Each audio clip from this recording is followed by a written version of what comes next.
Yes, we can begin. OK.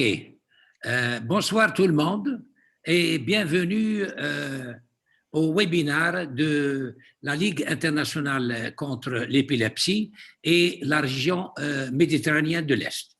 Donc, c'est avec un grand plaisir que j'introduis le professeur Cherif Ouazani, qui va nous parler d'un sujet très intéressant. Donc, le professeur Cherif Ouazani est professeur de neurologie à l'université de Rabat, au Maroc, l'université Mohammed V. Il est aussi professeur de neurophysiologie clinique et c'est le professeur donc Cherif Ouazani qui a initié la chirurgie de l'épilepsie au Maroc. Donc, bienvenue au professeur Ouazani qui va nous parler de la chirurgie de l'épilepsie dans les pays en voie de développement. Merci. Bienvenue, professeur Ouazani. Merci beaucoup, professeur Msarawa. Donc, en effet, mon propos va porter sur la chirurgie de l'épilepsie dans les pays en développement et ça va me donner l'opportunité de vous parler un petit peu de notre expérience locale ici à Rabat, à l'hôpital des spécialités. Alors, tout d'abord, quelques réalités que vous connaissez. Comme vous le savez, il y aurait 60 millions d'épileptiques dans le monde. 80% sont dans les pays en développement. Et ce groupe de patients présente un problème de santé publique, représente un grand fardeau. Du fait du manque de spécialistes neurologues et neurochirurgiens, l'infrastructure est généralement insuffisante pour la réalisation des évaluations préchirurgicales. Il y a également le problème de l'accès aux médicaments et aux explorations, l'existence des barrières culturelles et la stigmatisation sociale, et enfin la non-priorisation de l'épilepsie dans le système sanitaire de ces pays. Alors, quelques chiffres. Comme vous le savez, l'incidence de l'épilepsie, elle est comprise entre 23 et 53 pour 100 000 habitants. Elle est plus élevée dans les pays en voie de développement que les pays développés. Si on prend la prévalence en Afrique, elle serait comprise entre 7 et 70 pour 1000, et en Amérique latine, entre 6 et 38 pour 1000. C'est des chiffres donc, de prévalence qui sont nettement élevés par rapport aux pays développés. Le gap du traitement, il est évalué à 56%. Alors, comme vous le savez, le taux de pharmacorésistance, on le situe entre 20, 30, voire 35%. C'est important, c'est que ce taux, malgré l'avènement actuellement de plus d'une vingtaine d'antiépileptiques, est resté inchangé depuis 50 ans. Et la moitié de ces épilepsies pharmacorésistantes sont focales. Parmi ce lot de patients pharmacorésistants, 25 à 30% des malades sont candidats à la chirurgie de l'épilepsie. Et là, on va se retrouver avec des chiffres qui sont très importants, allant de plusieurs millions de patients. Mais il faut déjà insister d'emblée que la majorité ont une épilepsie lésionnelle potentiellement curable par la chirurgie. Quelle est la place de la chirurgie dans le traitement de l'épilepsie? Il faut savoir que c'est un traitement efficace avec peu de risques. Il est supérieur au traitement médical. Les résultats sont favorables. Cette chirurgie permet, dans tous les cas, d'améliorer la qualité de vie.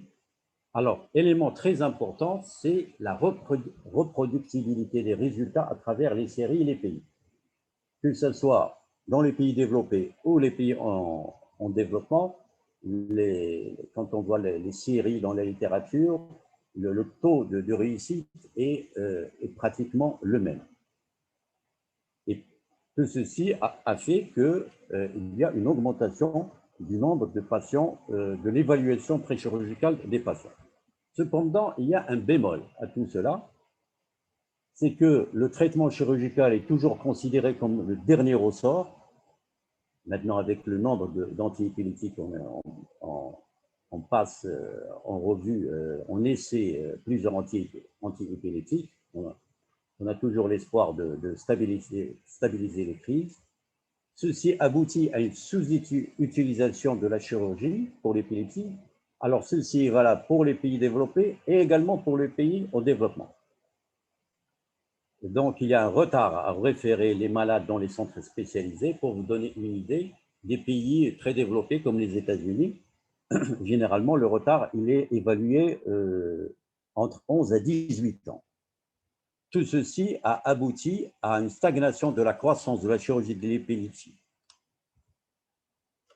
Alors, comme vous le savez, avant toute chirurgie de l'épilepsie, le patient donc, bénéficie d'une évaluation préchirurgicale et généralement, il y a deux phases. Alors, la phase 1, elle est basée essentiellement sur les méthodes non invasives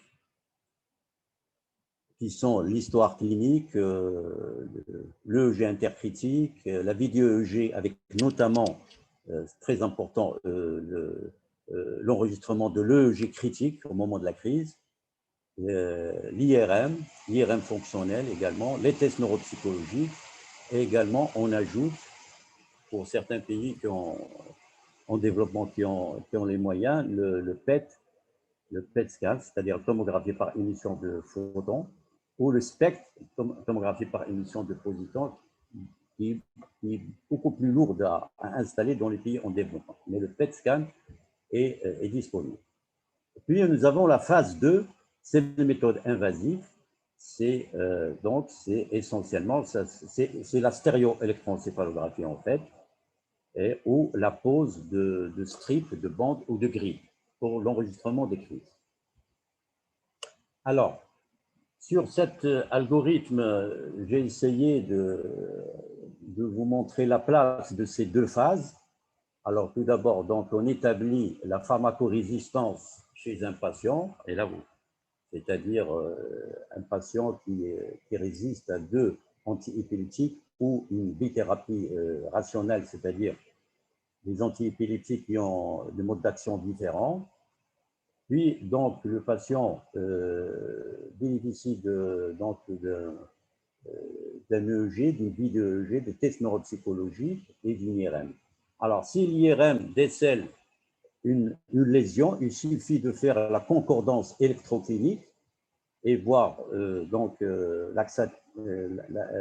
l'accès à la chirurgie. Et donc, on peut proposer une chirurgie curative au patient. Par contre, si l'IRM est normal, où il y a une discordance électroclinique, là, il faut passer à d'autres méthodes non invasives, telles le PET scan, la magnétoélectroencéphalographie également, mais elle est disponible essentiellement dans le pays développé.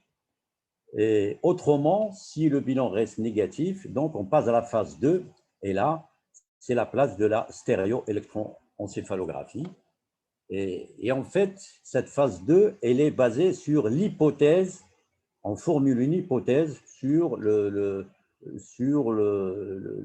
foyer épileptogène. Où est-ce qu'il existe? Et à partir de cette hypothèse, on pose soit des aiguilles profondes, c'est la stéréo-EEG, ou bien, s'il est en surface, donc c'est les grids et les strips. Et après, on peut proposer une chirurgie. Autrement, on peut ne pas opérer ou proposer quelque chose de palliatif comme la stimulation du nerf vague. Alors, la phase 1, pour nous, est très importante dans les pays en développement, et parce que, en fait, la phase 1 concerne 70% des patients candidats ou bénéficiant de la chirurgie de l'épilepsie. Ce sont les patients qui présentent l'épilepsie mésotemporale avec sclérose hypocomplique, qui est la plus fréquente, on va le voir tout à l'heure, l'épilepsie temporale lésionnelle, suite à une tumeur, un cavernome, une tumeur, disons, bryoplasique, une épilepsie avec une image bien circonscrite à l'IRM, syndrome HHE, hémiconvulsion, hémiplégie, épilepsie, et encéphalite de Rasmussen.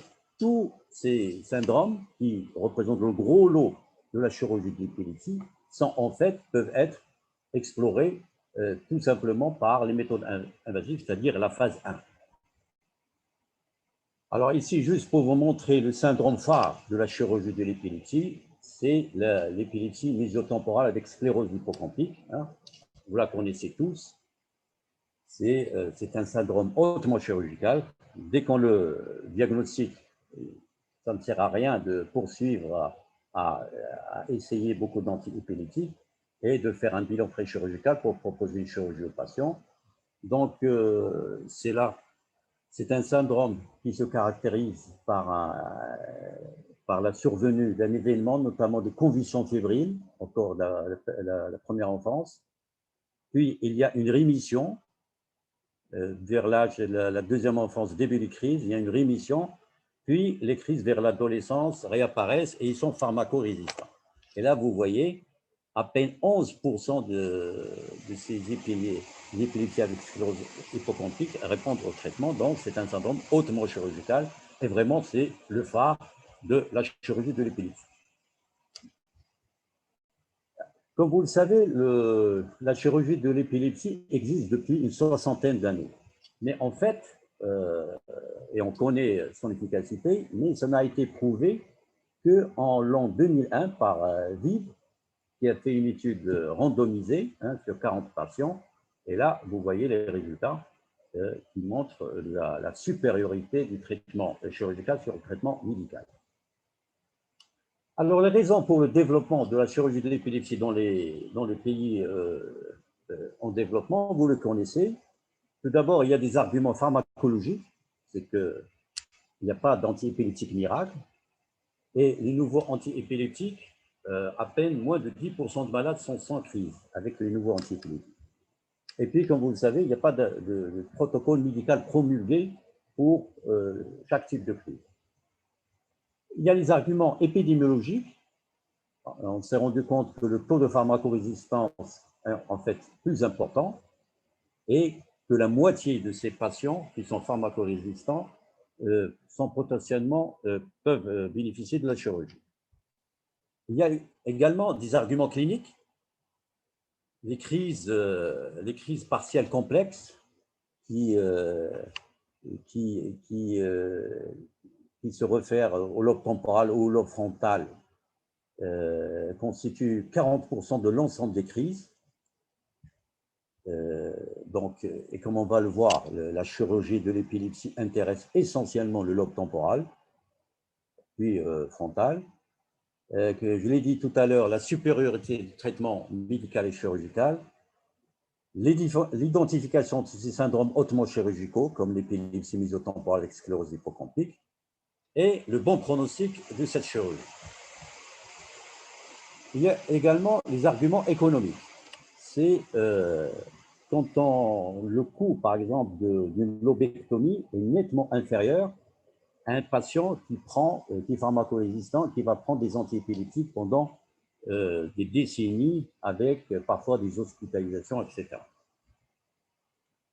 Mais l'argument, comme je l'ai dit tout à l'heure, c'est la simplification de l'évaluation préchirurgicale parce qu'on a entériné, avec le recul, beaucoup d'éléments et cette simplification, avec notamment l'importance de la phase 1, si elle est bien faite, bien maîtrisée, et si on sélectionne bien les patients candidats à la chirurgie, notamment ceux qui ont une lésion au niveau du lobe temporal, et également le fait qu'on s'est rendu compte qu'il y a les bons résultats obtenus. Tout ceci pour vous dire qu'en fait, la phase 1 est fondamentale et elle peut parfaitement être maîtrisée dans les pays en développement. Alors, la chirurgie de l'épilepsie dans les pays développés. Ici, du fait qu'il y a des moyens, l'évaluation préchirurgicale est adaptée avec la phase 1 et la phase 2, mais récemment, on a constaté qu'il y a une inversion des tendances. Avant, ce qui prédominait, c'était les épilepsies temporales. Maintenant, ce sont les épilepsies extratemporales. Avant, c'était les épilepsies lésionnelles et maintenant, c'est les épilepsies cryptogéniques.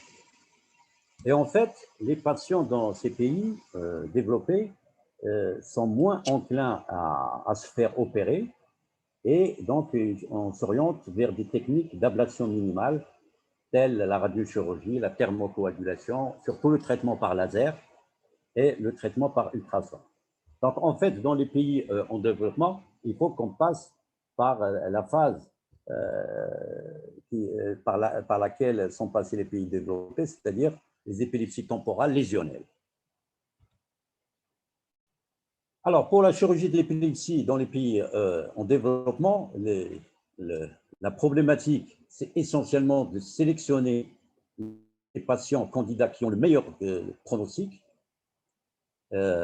Il faut maîtriser la phase 1 des méthodes non invasives de l'exploration, s'intéresser aux épilepsies focales lésionnelles, surtout notamment temporales, parce que c'est là où on a les meilleurs résultats et c'est là où on retrouve les syndromes qui sont hautement chirurgicaux.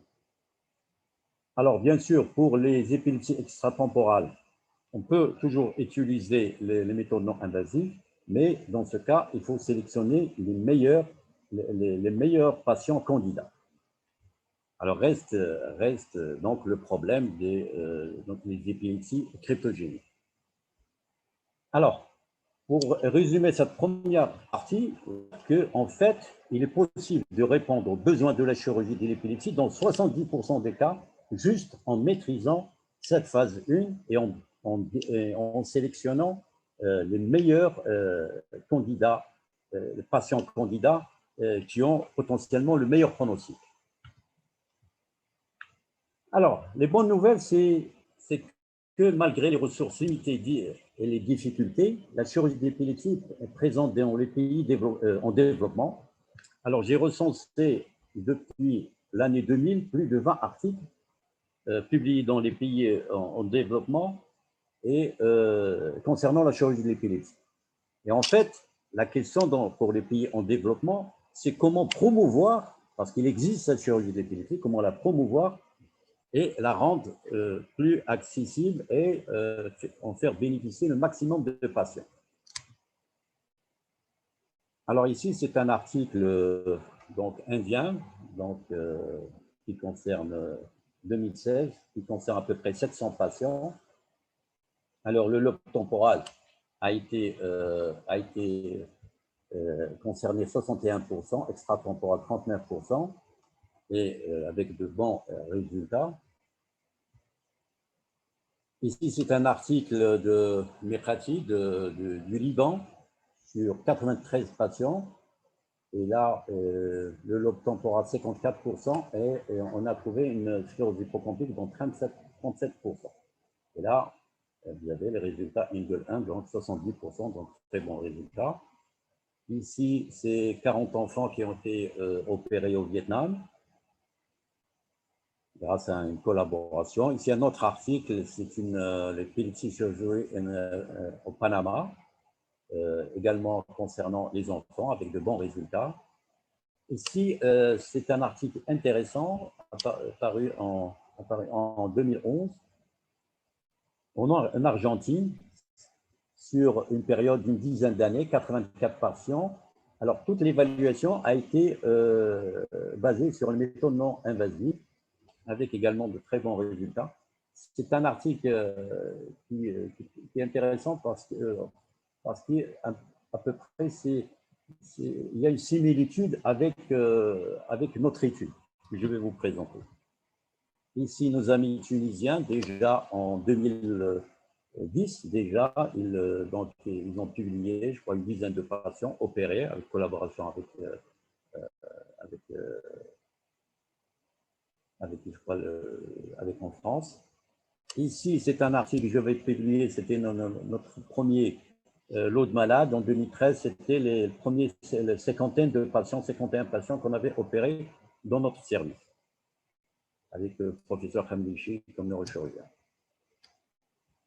Alors, pour vous donner une idée concernant le nombre de patients opérés, dans le pays développé, par exemple les États-Unis, on estime à 3500 patients par an. En Chine, c'est 2500 patients par an. Et en France, c'est 400 patients par an. Et par exemple, la France, et vous voyez, la chirurgie porte essentiellement sur le lobe temporal, 72%. Dans les pays en développement, l'Inde, on opère 500 patients par an. En Argentine, 150 patients, comme je vous ai dit concernant cet article, sur 10 ans. Et nous-mêmes, sur la période entre 2005 et 2015, nous avons opéré 151 patients. Bon, depuis, on a continué à opérer, donc, mais on est resté sur le même rythme, c'est-à-dire une dizaine et une quinzaine de patients par an. Alors, si on prend le cas du Maroc, et on voit les besoins, l'évaluation des besoins de cette chirurgie. Si on prend les chiffres de l'incidence qui est entre 25 et 53 pour 100 000 habitants, et la prévalence qui est entre 4 et 8 pour 1000. Alors, la pharmacorésistance concernerait 40 000 patients. Alors, l'évaluation préchirurgicale devrait concerner entre 3 et 6 000 patients, et les candidats à la chirurgie, en principe, on doit opérer entre 750 et 3 000 patients. En fait, comme je vous ai dit, c'est entre 10 et 20 patients par an.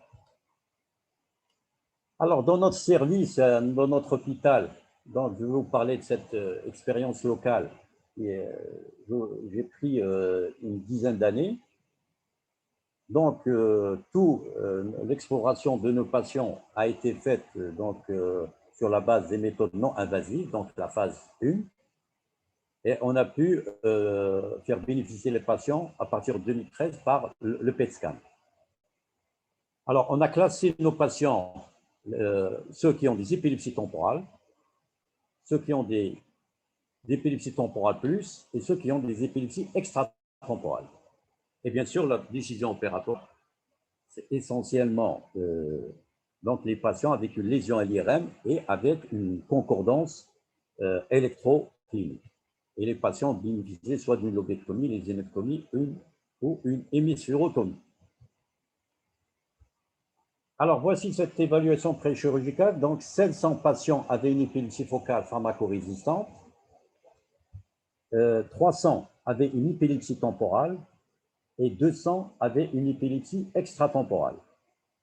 Pour le groupe des patients ayant une épilepsie temporale, 147 ont été opérés, 153 non opérés. Pour les épilepsies extratemporales, 4 seulement ont été opérés, 196 ont été non opérés. Alors, je parle bien de la période entre 2005 et 2015, parce que depuis, les choses ont un petit peu évolué. Alors, les étiologies que nous avons obtenues, alors arrive en premier la sclérose hypocampique, plus de la moitié, 61%, 90 cas. Les tumeurs des embryoplasques, 35 cas, 25% le quart. Les dysplasies focales, 10 cas, 7%. Et puis, vous avez les autres étiologies. Donc, c'est essentiellement ces 3 étiologies qui représentent la majorité des étiologies. Alors, si on prend les épilepsies temporales, donc l'ensemble, les 147 opérés, il y avait autant de femmes presque que d'hommes. L'âge de début des crises, c'était 12 ans. Et l'âge moyen de l'intervention chirurgicale, c'était 24 ans et demi, avec le doyen de nos malades avait 50 ans. Alors, on a pu suivre ces patients. On a eu donc un recul de 3 ans pour l'ensemble de ces patients et 7 ans pour les patients qui avaient une sclérose hypocampique. Alors, ici, quelques données pour ces deux groupes. Donc, les patients qui avaient une sclérose hypocampique, c'était 90 cas. L'antécédent de convulsions fébriles a été trouvé dans 42% des cas. Et l'âge moyen d'intervention, c'était 29 ans, avec des extrêmes jusqu'à 46 ans. Alors, autant d'hommes que de femmes. Alors, concernant les autres étiologies, alors l'âge moyen de début des crises était plus élevé que ceux qui avaient une sclérose hypocampique et moins élevé concernant l'âge de l'intervention.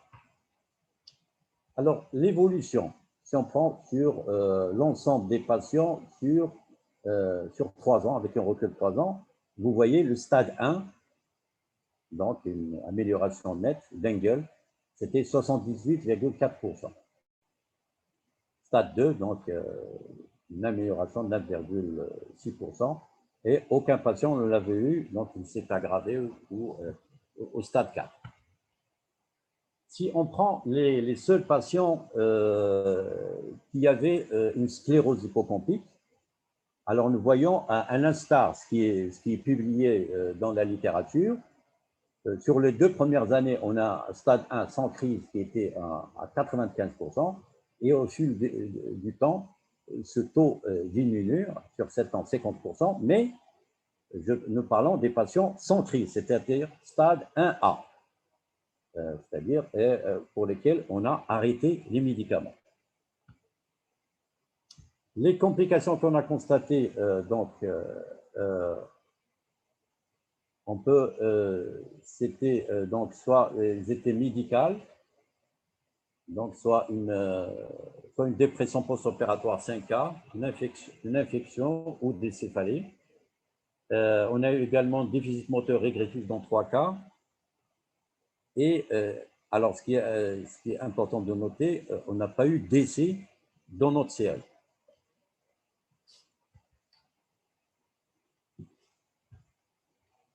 Alors, ces étiologies, je voudrais les confronter avec une étude très intéressante. Une étude qui a été faite en Allemagne par Erlanger. C'est une étude, c'est un laboratoire qui centralise tous les cerveaux, plus exactement les études histopathologiques provenant de la chirurgie de l'épilepsie de 12 pays. Et c'est une étude qui comptabilise un recul de 25 ans.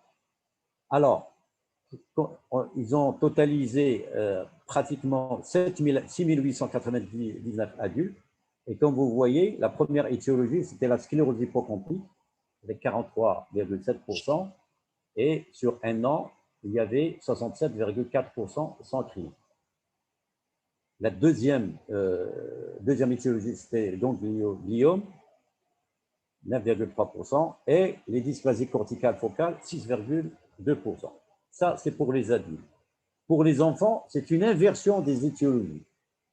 C'est plutôt, donc, c'est 2707 enfants, c'est plutôt les dysplasies corticales focales qui sont en première étiologie, avec un taux de réussite important, 72,5%, donc sans crise sur une année, suivi par le gangliome, et la sclérose hypocampique arrive en troisième position. Si nous prenons le cas de la France, la même chose. Ça, c'est une étude de Vaud, où nous voyons la sclérose hypocampique. Donc, il s'agissait de 2115 patients, et vous notez également que c'est toujours le lobe temporal qui est concerné. Dans la série française, c'est 72%. Et là, la même chose, nous voyons que la sclérose hypocampique arrive en tête avec 41%, avec un bon résultat, 83% sans crise, suivi par les DINET, les tumeurs des embryoplasmiques, et dysplasie corticale. Ceci pour les adultes. Pour les enfants, c'est les tumeurs des embryoplasmiques qui sont aux première étiologie, 61%, suivi de dysplasie corticale focale et sclérose hypocampique en dernier. Alors, les crises temporales, juste, je vais essayer de vous illustrer, je crois que c'est important de vous montrer en pratique ce que nous faisons. Alors, pour vous illustrer, comme vous le savez, les crises temporales, alors il y a plusieurs sous-groupes dans ces crises temporales. Il y a les crises médiales, latérales, mésiolatérales, et puis quand la décharge se propage, alors soit en antérieur, soit vers les régions subclaviennes, soit en postérieur. Alors, je vais vous montrer le cas typique et qui peut être opéré partout dans les pays en développement, c'est-à-dire une patiente qui présente une sclérose hypocampique. Alors, je vais essayer de vous montrer la vidéo. Ça va marcher.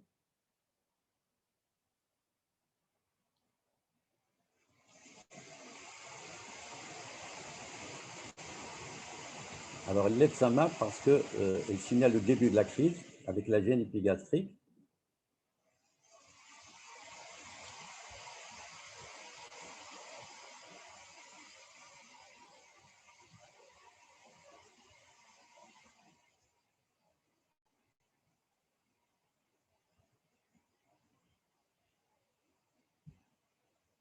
Voilà, donc le début.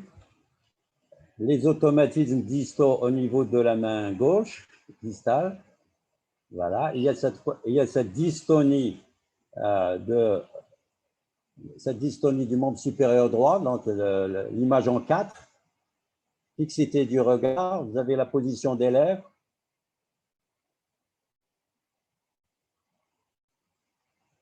Voilà, il y a une rupture du contact et vous voyez que la crise dure, elle dure longtemps. Elle dure longtemps, ça c'est important. Elle embrase le lobe temporal. Voilà.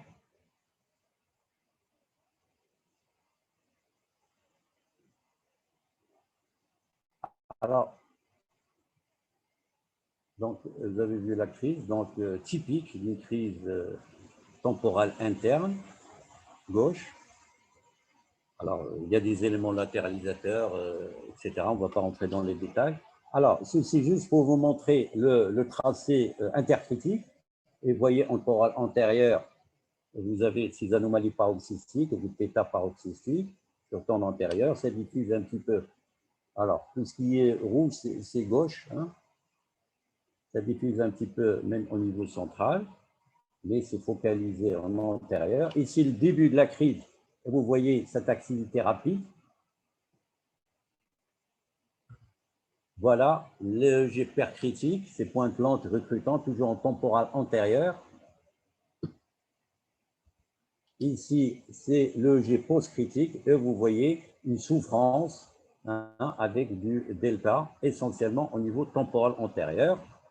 Là, vous voyez l'IRM avec au flair, vous avez la sclérose hypersignale, qui témoigne d'une sclérose hippocampique. Pardon, ici le flair. Alors, je raconte. Ici, c'est le flair avec l'atrophie hippocampique. Et en T2, il faut confirmer toujours l'atrophie par le T2. Et le T2, où vous avez l'hypersignal au niveau hippocampique gauche. Et là, vous voyez la porencéphalie de la lobectomie. Et là, vous voyez donc l'étude histopathologique, la sclérose hippocampique, qui est en fait une raréfaction des neurones. Donc voilà, ça paraît simple. Donc les patients peuvent, à condition de bien poser le diagnostic, de les sélectionner et bien les explorer, ils peuvent donc bénéficier de cette chirurgie. Voilà un deuxième cas. Vous voyez une atrophie de l'hippocampe droit, confirmée en T2, ça l'hypersignal. Et là, vous voyez cette activité rythmique au niveau temporal antérieur droit. Et là, vous avez la crise. La même chose. Voici l'EEG critique avec ses pointes recrutantes. Ici, vous avez une grosse dysplasie en temporale gauche. Ici, vous avez toujours, au niveau du lobe temporal, vous avez cette tumeur, probablement une dinette, donc sans effet de masse. Ici, la même chose, une autre dinette en temporale latérale. Voilà, temporale latérale. Là, c'est juste pour vous rappeler la distinction entre une crise temporale interne et temporale latérale. Hein, bon, c'est des choses que vous savez déjà. Latérale, ça commence par des signes sensoriels, etc. Et c'est là où vous avez beaucoup de généralisation. Ici, c'est juste pour vous montrer un patient qui a été opéré qui a été lobectomie pour un cavernome. Voilà, cavernome en temporal droit. Voilà. Donc ça, c'est pour les crises au niveau temporal. Alors, comme je vous ai dit, les crises temporales peuvent diffuser, et parfois, c'était un frein à opérer ces patients, mais toujours, grâce à la phase 1, les méthodes invasives, si on fait la preuve que le début de la crise est au niveau temporal, même s'il diffuse au niveau des régions sous-sylviennes, antérieures, postérieures, le patient peut bénéficier de cette chirurgie. Je vais essayer de vous illustrer cela.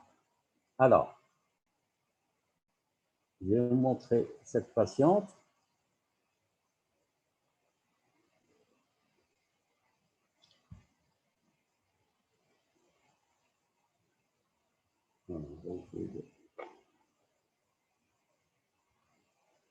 C'est la vidéo.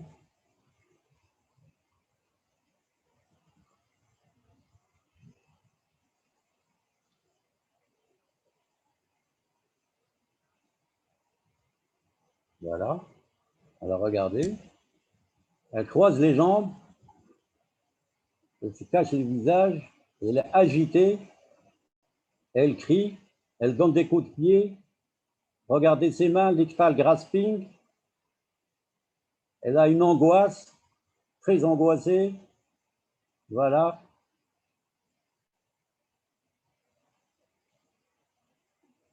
Alors, donc, on est en présence d'une crise hypermotrice, d'accord?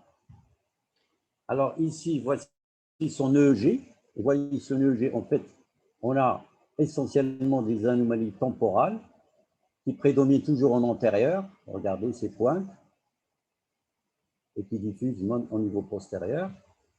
En fait, voici le début de la crise, avec cette activité rapide.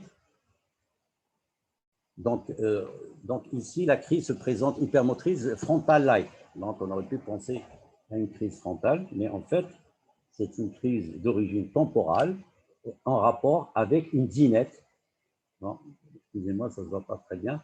Une dinette au niveau temporal interne. Au niveau temporal. Alors, cette patiente a été opérée et c'était l'aspect d'une dinette à l'histopathologie. Alors voilà pour le lot des patients qui avaient une épilepsie temporale et qui ont été opérés. Alors pour ceux qui n'ont pas été opérés, alors pourquoi? Les causes de la non-intervention, soit ils refusaient l'intervention, 16,5%, ça c'est une IRM normale. Alors l'IRM normale, on peut dire ça dans la discussion. Une épilepsie pharmacorésistante, c'est rare où vous trouvez une IRM normale. Il faut toujours une grande collaboration avec le radiologue, il faut le diriger, il faut vraiment il faut s'acharner. Et généralement, quand on s'acharne, on trouve toujours quelque chose. Soit c'est des épilepsies temporales mais plus étendues, où le foyer épileptogène est très étendu. Soit vous avez l'IRM est normal négatif, mais le PET scan est positif. Maintenant, au-delà de 2015, on a opéré un certain nombre de patients avec de bons résultats, donc avec un PET scan positif, mais concordant avec les données électrocliniques. Parmi les causes, il y a la discordance électroclinique, parfois il y a une double pathologie, également la coexistence de troubles psychiatriques ou la coexistence de crises psychogènes. Alors, par exemple, chez ce patient qui a bénéficié d'un PET scan dont l'IRM était normal, là, vous voyez, il y a cet hypométabolisme en temporal latéral. Ici, nous voyons en temporal interne, un hypométabolisme en temporal interne.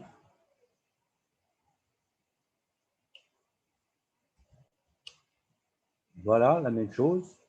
Regardez ici, en temporal interne, et ça déborde en temporal latéral. Donc, le PET scan, il permet de localiser un petit peu où se trouve le foyer. Et comme par exemple, parfois quand c'est très focalisé en temporal interne, on peut se permettre de proposer une intervention. Parfois, on a une double pathologie, c'est-à-dire une sclérose hypocomplique bilatérale. Regardez l'atrophie qui prédomine un peu à gauche, mais qui est bilatérale. Donc, c'est difficile d'opérer sans les méthodes invasives. Phase 2.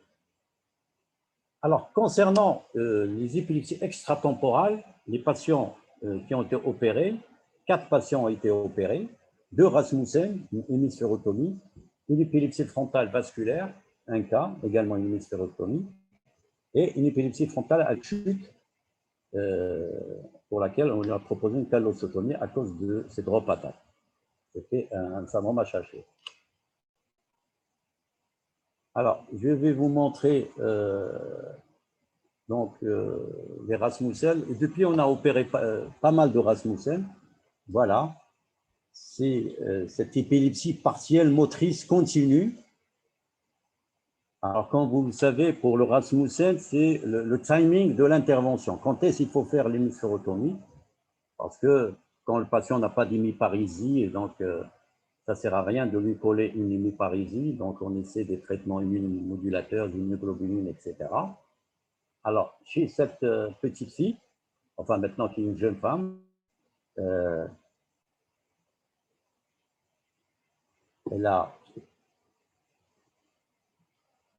voici son premier scanner IRM, pardon, et là vous voyez ces hypersignaux au niveau de l'hémisphère gauche. Là, on a pu la suivre et jusqu'à prévoir l'hémisphérotomie, parce que l'hémisphérotomie, c'est une grosse intervention et notre neurochirurgien a des besoins de l'aide et on avait profité de la visite d'un collègue étranger pour réaliser cette hémisphérotomie. Et vous voyez l'aggravation de cette atrophie hémisphérique gauche. Heureusement, elle n'est pas passée de l'autre côté, mais je peux vous rassurer, maintenant, la patiente va très très bien. Et elle a même récupéré au niveau de son déficit moteur, elle ne fait plus de crise. Alors ici, nous voyons une patiente qui faisait beaucoup de crises, qui a présenté un AVC néonatal touchant le territoire de la Sylvienne. Si vous voulez, je peux vous montrer,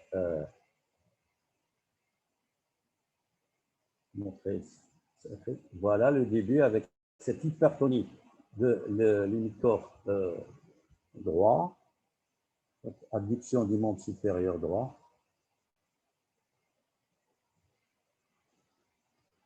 Voilà, hypertonique, et puis elle va faire une généralisation.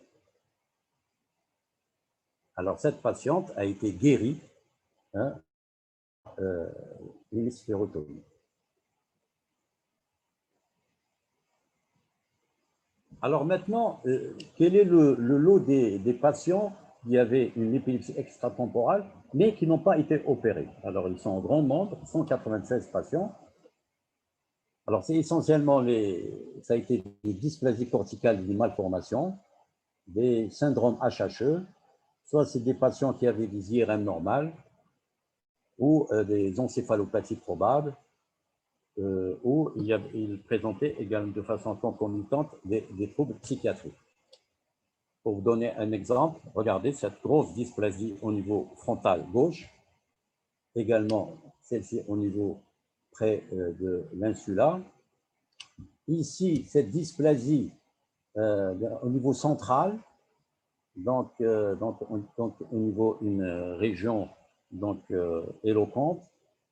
Donc, notre équipe notre neurochirurgien n'avait pas l'expérience d'opérer à ce niveau-là. On lui a fait une IRM fonctionnelle. Et là, vous voyez les zones du langage qui est loin de la dysplasie. Donc, la dysplasie, donc le risque est moindre lors de l'intervention. Alors, elle a été opérée à l'étranger et elle a été guérie. Alors, voici l'IRM d'autres patients. Un syndrome HHE qui avait des crises complexes, temporales complexes. Et là, je vous montre quelques PET scans chez des patients qui ont une IRM normale et qui montrent des hypermétabolismes parfois focalisés au niveau frontal, ici en temporal. Donc, pour un petit peu conclure, je vais parler quels sont les facteurs du succès de la chirurgie de l'épilepsie dans les pays en développement. Tout d'abord, le contexte du programme. Alors ça, c'est des généralités. Comme vous le savez, l'enseignement de l'épileptologie, c'est le parent pauvre au niveau de nos universités, quelques heures au cours du cursus universitaire. Donc, il faut renforcer cet enseignement, notamment auprès des médecins généralistes, parce que l'épilepsie, c'est un problème de santé publique, donc c'est les généralistes qui voient essentiellement les patients. Il faut qu'il y ait des structures sanitaires pour identifier les patients présentant une pharmacorésistance. Il faut aussi implanter des centres d'épilepsie et notamment les unités de vidéo-EEG.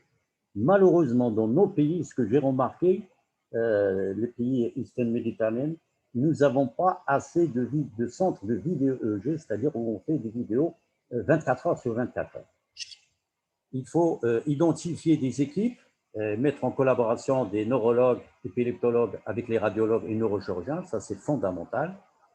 Et également, il faut identification précoce des patients candidats à la chirurgie de l'épilepsie. Alors, les objectifs du programme, c'est, dans notre contexte, il faut sélectionner les patients qui présentent le meilleur pronostic.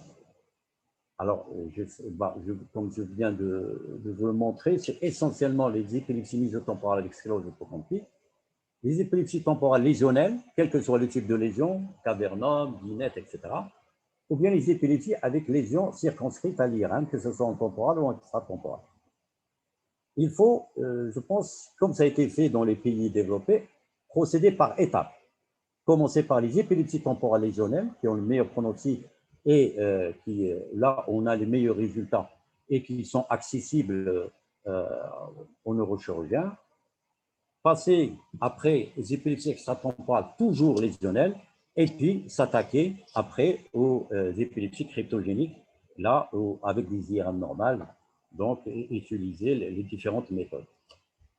Il faut soutenir ce programme, donc constituer des équipes multidisciplinaires pour décider, il faut insister sur la collaboration, inviter des experts. Maintenant, les téléconférences, Zoom, je crois que Zoom, c'est magnifique, c'est une démocratisation du savoir, depuis ces histoires de coronavirus.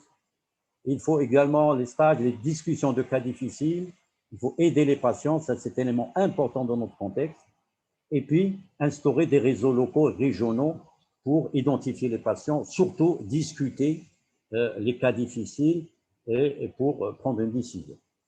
Donc, en conclusion, on peut dire que malgré des moyens limités dans les pays en développement, la chirurgie de l'épilepsie peut exister et donner d'excellents résultats avec peu de risques. Je répète, il faut procéder par étapes, commencer par les cas qui potentiellement ont le meilleur pronostic. Pour les épilepsies difficiles, extratemporales, commencer par celles où il y a une lésion à l'IRM, en dehors des zones fonctionnelles. Et puis, il reste les autres types d'épilepsie cryptogénique. Là, on espère, avec le développement, on peut nous aussi avoir des centres tertiaires où on peut, d'excellence de l'épilepsie, on peut faire nous aussi, par exemple, la SEE. Je vous remercie. Merci, professeur Reda Ouazzani, pour cette excellente présentation concernant évidemment l'état de l'épilepsie dans les pays en voie de développement et surtout la description et votre expérience au Maroc. Voilà, nous avons, je crois, une petite question, voilà, qui provient de Mariam Mhiri. Après l'opération de la sclérose hypocampique, on peut avoir des troubles mnésiques avec un profil hippocampique typique, comme complication post-opératoire. Elle pose donc la question. Oui, effectivement, comme vous le savez, il faut, avant l'intervention, il faut faire des tests neuropsychologiques. Alors, quand c'est à gauche, c'est essentiellement la mémoire verbale qui est touchée. Et quand c'est à droite, c'est essentiellement la mémoire visio-spatiale. Alors, ce qu'il faut savoir, c'est que ça dépend. Si le malade, avant l'intervention, présente un manque d'humour, des troubles de la mémoire verbale, si c'est à gauche, la lobectomie va plutôt peut-être l'améliorer. Par contre, si il a les tests neuropsychologiques tout à fait normaux, là, effectivement, on peut avoir un petit déficit de la mémoire verbale. La visio-spatiale, donc, ça a moins d'intérêt, mais il faut savoir, ça dépend du profil du patient. Si le patient, c'est un cadre supérieur, etc., oui, ça risque de nous gêner, mais généralement, comme vous voyez, chez nous, c'est des malades qui ont eu un long passé de crise, qui ont quitté l'école, etc. Donc, les malades, enfin, ne le signalent pas. Et avec le temps, ils s'améliorent.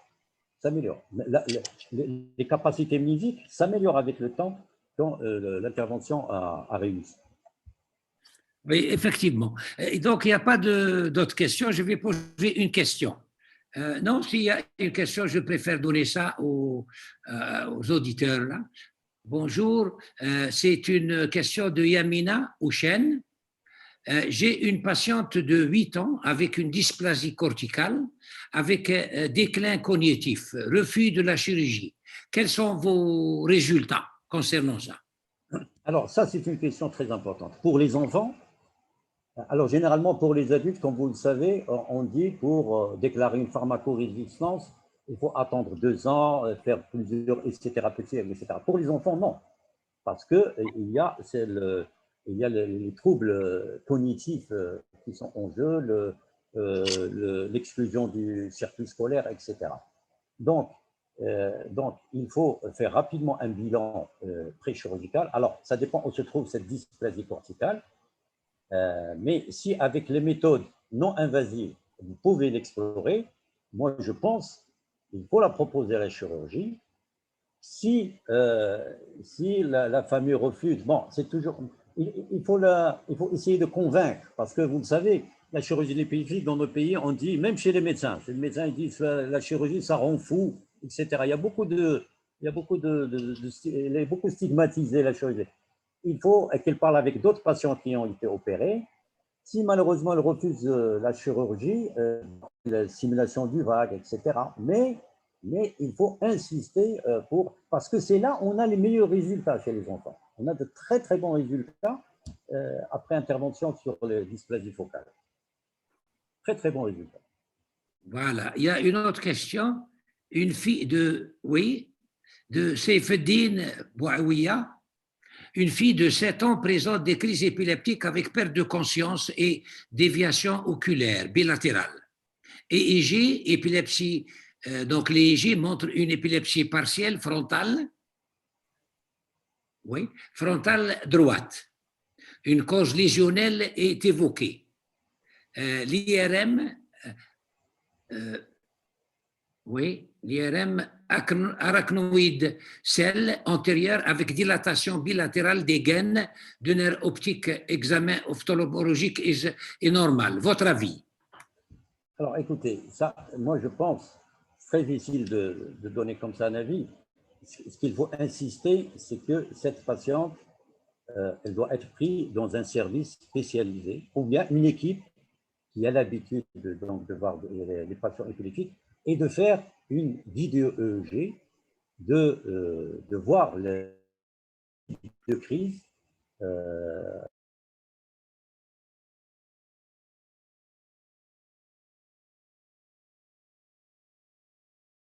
des centres de vidéo-EEG dans nos pays. Maintenant, les prix ont beaucoup baissé et c'est la vidéo-EEG, mais quand je dis vidéo-EEG, ce n'est pas de 1 heure, 2 heures, 3 heures, de 24 heures, jour et nuit.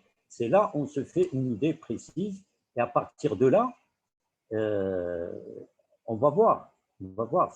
Alors, vous parlez de perte de conscience, déviation oculaire. Donc, on va voir, est-ce que cet arachnoïde de celle antérieure, c'est lui la cause ou pas? Donc, c'est le bilan pré-chirurgical qui va un petit peu cerner la problématique de cette petite fille. OK. Il y a une autre question qui provient de Mouna Naguez. En cas de normalité de l'IRM morphologique et un PET pathologique, est-ce que vous opérez par excès toute la région en hypo ou hypermétabolisme? Bon, alors, moi, je ne suis pas un neurochirurgien, mais il faut voir qu'on n'en perd pas les malades sur la base d'un PET scan. Il faut toujours qu'il y ait une concordance radiologique, électroclinique. Alors, le PET scan, il permet de nous orienter. Quand il y a, par exemple, une hypométabolisme, généralement, il est un peu diffus. On va reprendre l'examen radiologique et on va s'acharner à essayer de voir au niveau de l'IRM est-ce qu'il y a quelque chose, par exemple, une petite différenciation entre les substances grises et les substances blanches, c'est-à-dire une toute petite dysplasie subtile qui est passée inaperçue. Il faut s'acharner avec le neuroradiologue pour trouver. Le PET scan, c'est essentiellement l'oriente. Alors, il y a des techniques, je pense que ça s'appelle SysCom, je crois. Non, pas le SysCom, c'est le SPECT. C'est-à-dire on essaie de superposer le PET scan avec l'IRM. Mais ça, c'est avec le SPECT. Donc, voilà. On n'opère pas sur la base du PET. C'est pour ça que je vous dis, la chirurgie de l'épilepsie, c'est un travail d'équipe. Il faut, chacun dans son avis, il faut qu'on ait l'ensemble de la chose. Absolument. Il faut s'acharner au niveau de l'IRM devant un patient qui est pharmacorésistant. Il ne faut pas vous laisser faire et on vous répond IRM normal. Il faut toujours reprendre, il faut toujours orienter le neuroradiologue. Si vous avez le PET scan, très bien, vous allez l'orienter encore mieux. Vous allez lui dire dans telle région, c'est là où nous suspectons qu'il y a quelque chose. OK. Alors, il y a une autre question de Olfa Jalouli. Bonsoir. Les tests neuropsychologiques sont-ils toujours nécessaires avant la chirurgie? En principe, oui. Il fait partie de la phase 1. C'est très important. Alors, je sais que dans nos pays, nous avons un manque de neuropsychologues, mais ici, c'est des tests très orientés, donc vers la mémoire verbale, la mémoire visuospatiale et la mémoire de travail pour tout ce qui est frontal. Alors, un autre élément très important, c'est que ces tests, hein, on peut les faire quand les malades sont hospitalisés en vidéo-EEG, on le fait en post-critique. Et là, ils ont une pertinence très importante. Juste après la crise, on fait des tests et ils nous permettent parfois de nous orienter ou bien de confirmer une localisation.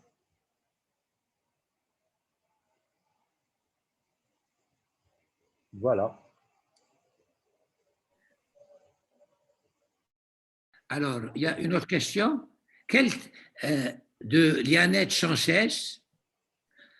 Quelle technique vous utilisez pour la hémisphérectomie? Je suppose que l'hémisphérectomie fonctionnelle, etc. Ou bien. Alors, en fait, le neurochirurgien fait une lobectomie temporale antérieure, c'est-à-dire de 2/3 antérieurs réglés. Alors, ça, c'est très important. Nous faisons une lobectomie complète, temporale antérieure, des 2/3 antérieurs, parce que, comme vous le savez, l'épilepsie, c'est tout un réseau. Il y a des patients, la technique qui consistait à faire une amygdalo-hypotrompectomie sélective, les résultats sont moindres à long terme qu'une lobectomie standard. C'est une lobectomie. OK. Il y a une autre question. Devant une épilepsie temporale avec une dysplasie hippocampique, est-ce que vous faites d'une façon systématique un PET scan à la recherche d'un hypométabolisme du néocortex associé ou non? Non, pas du tout. Non, pas systématique. Pas systématique. Comme je vous l'ai dit, avec une bonne IRM, une bonne clinique, une vidéo-EEG, surtout une vidéo-EEG, et si toujours le foyer est stable, c'est toujours le même type de crise, etc., on peut proposer, bien sûr avec une pharmacorésistance, on peut proposer la chirurgie. On n'a pas besoin d'un hypométabolisme. Alors, ce qui est intéressant, c'est que vous voyez la sclérose hippocampique, elle est toute petite, et quand on fait, par exemple, le PET scan, on trouve qu'il y a l'hypométabolisme dévore cette région. Pour vous dire, ça confirme cette histoire de foyer épileptogène qui est beaucoup plus large. Voilà. Il y a une autre question. Il est 19h, on doit passer la parole à notre collègue pour ne pas… D'accord. Merci.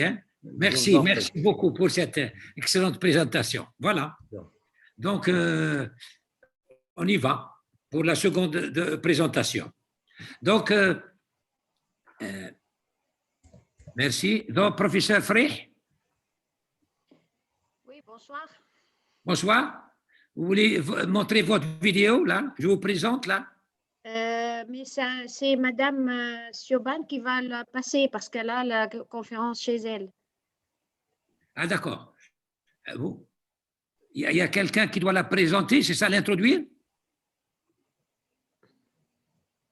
Je n'ai pas bien saisi ce que vous avez dit. La conférence est déjà enregistrée et donc elle va la passer en fait. Oui, c'est elle qui va la passer.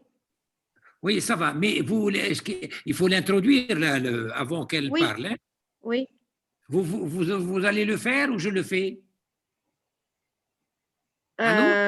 Oui, si vous voulez, vous le faites, mais c'est déjà un petit peu fait au début. Non, mais il faut d'abord, il faut l'introduire. Hein? Oui, d'accord. Il faut l'introduire, oui, bien sûr. Alors, voilà. Shannon? Yes. Can I introduce Professor Frey now? Yes, please. Thank you. OK, thank you.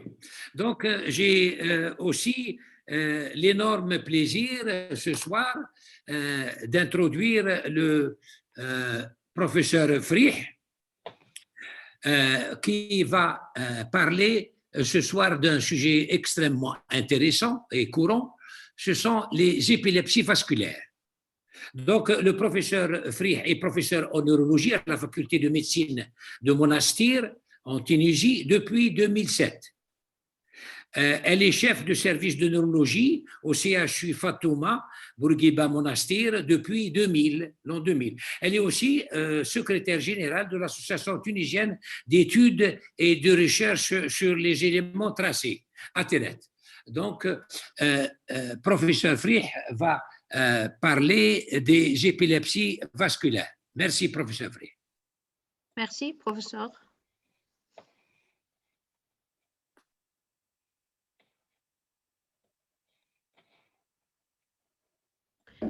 Bonsoir tout le monde.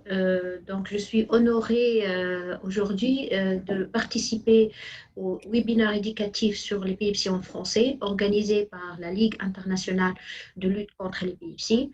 Et on va parler ce soir des épilepsies vasculaires. Les accidents vasculaires ischémiques et hémorragiques constituent la cause la plus fréquente des épilepsies à un âge avancé. L'épilepsie est secondaire à un accident vasculaire cérébral dans presque la moitié des cas chez les sujets âgés après 65 ans et dans 10% des cas chez l'adulte jeune. D'après la Ligue internationale de lutte contre l'épilepsie, on va distinguer deux types de crises à la suite d'un accident vasculaire cérébral.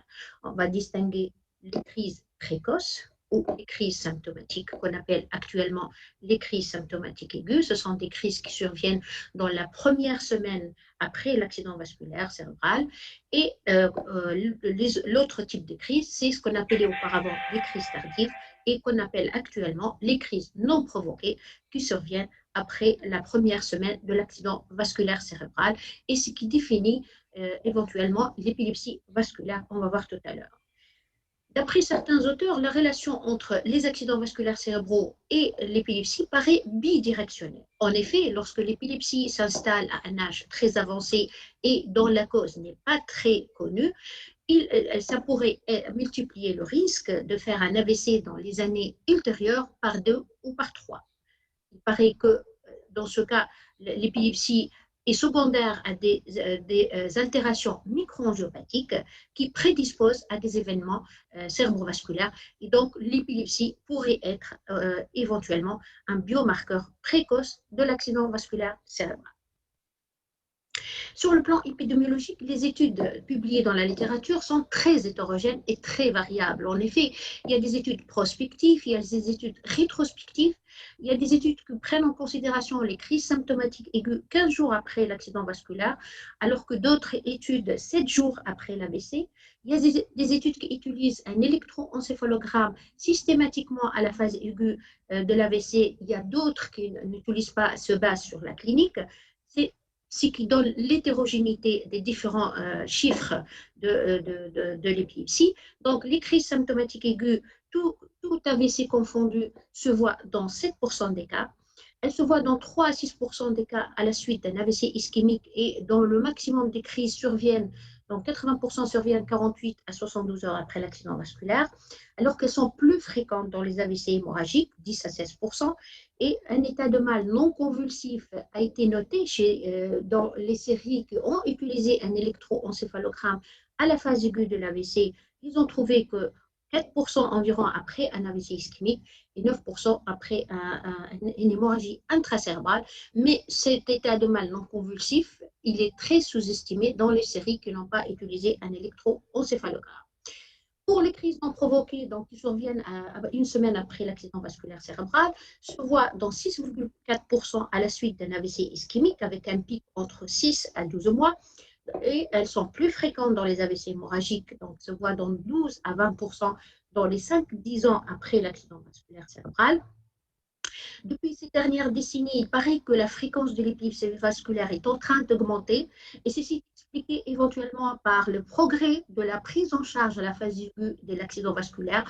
Donc, il y aura moins de mortalité et probablement il y aura plus d'épilepsie. Donc, elle varie entre 2 et 20%, tout AVC confondu, et avec une moyenne de 15,3%. Sur le plan physiopathologique, les crises symptomatiques aiguës et les crises non provoquées ne se distinguent pas uniquement sur le plan sémantique, mais elles se distinguent aussi sur le plan physiopathologique. En effet, en cas d'ischémie, donc il y a une cascade assez complexe qui se passe d'après les études expérimentales. Donc, lorsqu'il y a une hypoxie, il y a un dysfonctionnement métabolique, une hypoperfusion globale, avec un dysfonctionnement des canaux sodiques et calciques intra- et extracellulaires et augmentation des acides aminés excitateurs, donc le glutamate. À ce moment-là, au cours de l'ischémie, il y a une rupture de la barrière hémato-encéphalique et cette rupture de la barrière hémato-encéphalique va entraîner l'activation des astrocytes, lesquels astrocytes activés vont entraîner la diminution de l'absorption de potassium et de glutamate en intracellulaire, ce qui va par corollaire augmenter le potassium et le glutamate en extracellulaire. Et cette rupture de la barrière hémato-encéphalique aussi responsable de la libération des cytokines pro-inflammatoires telles que l'interleukine 6, l'interleukine 1-bêta et le TNF-alpha. Or, on sait très bien, avec toute cette cascade-là, ce n'est pas tous les AVC vont se compliquer par une crise symptomatique aiguë. Donc, certains auteurs ont proposé même une prédisposition génétique. Donc, cette prédisposition génétique qui est individuelle va entraîner donc, une altération de l'expression génétique avec un changement de la neuroprotection, de la plasticité synaptique et un changement dans la régulation de l'excitabilité neuronale. Donc, tout ça aboutit à l'hyperexcitabilité neuronale en cas d'ischémie et bien sûr une crise symptomatique aiguë. En cas d'hémorragie, c'est le dépôt d'hémosidérine au niveau des neurones corticaux qui est responsable de cette hyperexcitabilité neuronale ainsi que le vasospasme. Et certains auteurs ont incriminé l'acide tranexamique qui, à forte dose, c'est un traitement qui est utilisé dans les hémorragies cérébroméningées. Lorsqu'il est utilisé à forte dose, d'après certains auteurs, il pourrait être responsable de l'installation des crises symptomatiques aiguës. Alors, ceci a été non confirmé par une étude récente, par exemple en 2020. Donc, que ce soit l'ischémie ou l'hémorragie, tous ces phénomènes-là aboutissent à une hyperexcitabilité neuronale. Par contre, pour les crises non provoquées, maintenant, toujours en cas d'ischémie, c'est plutôt l'inflammation chronique. Donc, l'inflammation aiguë, elle va devenir chronique. C'est un changement structural du fonctionnement neuronal qui est secondaire à la cicatrice gliotique, donc c'est de la gliose. Il va y avoir une réorganisation de connexions axonales et aboutissant au phénomène de déafférentation et avec une perte neuronale sélective et bourgeonnement axonal qui vient bien sûr aboutir à une hyperexcitabilité neuronale et aboutissant à l'installation des crises non provoquées. En cas d'hémorragie, c'est de l'acide euro, c'est l'hémosidérine qui se colle au niveau de neurones corticaux et avec formation de radicaux libres, donc qui va tout ça entraîner l'hyperexcitabilité neuronale et l'installation des crises non provoquées. Ceci, c'est un schéma qui résume en gros tous les phénomènes, toute cette cascade métabolique qui se passe au cours de l'ischémie, ainsi que le cours de l'hémorragie, c'est le dépôt d'hémosidérine pour les crises précoces et pour les crises tardives. Maintenant, on va voir quels sont les facteurs prédictifs de crise symptomatique aiguë. Donc, pour une crise symptomatique aiguë, en premier lieu, c'est l'atteinte corticale. Donc, l'atteinte corticale, elle est très incriminée et surtout l'atteinte dans le territoire de la cérébrale moyenne. Ensuite, l'accident vasculaire cérébral sévère avec un score de Nice augmenté, une transformation hémorragique ou un hématome lobaire sont très épileptogènes, l'âge inférieur à 65 ans, l'existence d'une arythmie complète par fibrillation auriculaire, les antécédents familiaux d'épilepsie, donc là, ça confirme la prédisposition génétique de faire des crises.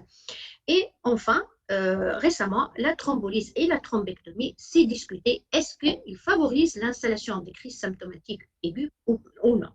En effet, donc on sait très bien que les crises symptomatiques aiguës ou les crises précoces étaient une contre-indication à la thrombolyse jusqu'à 2013, mais après, ce n'est plus une contre-indication.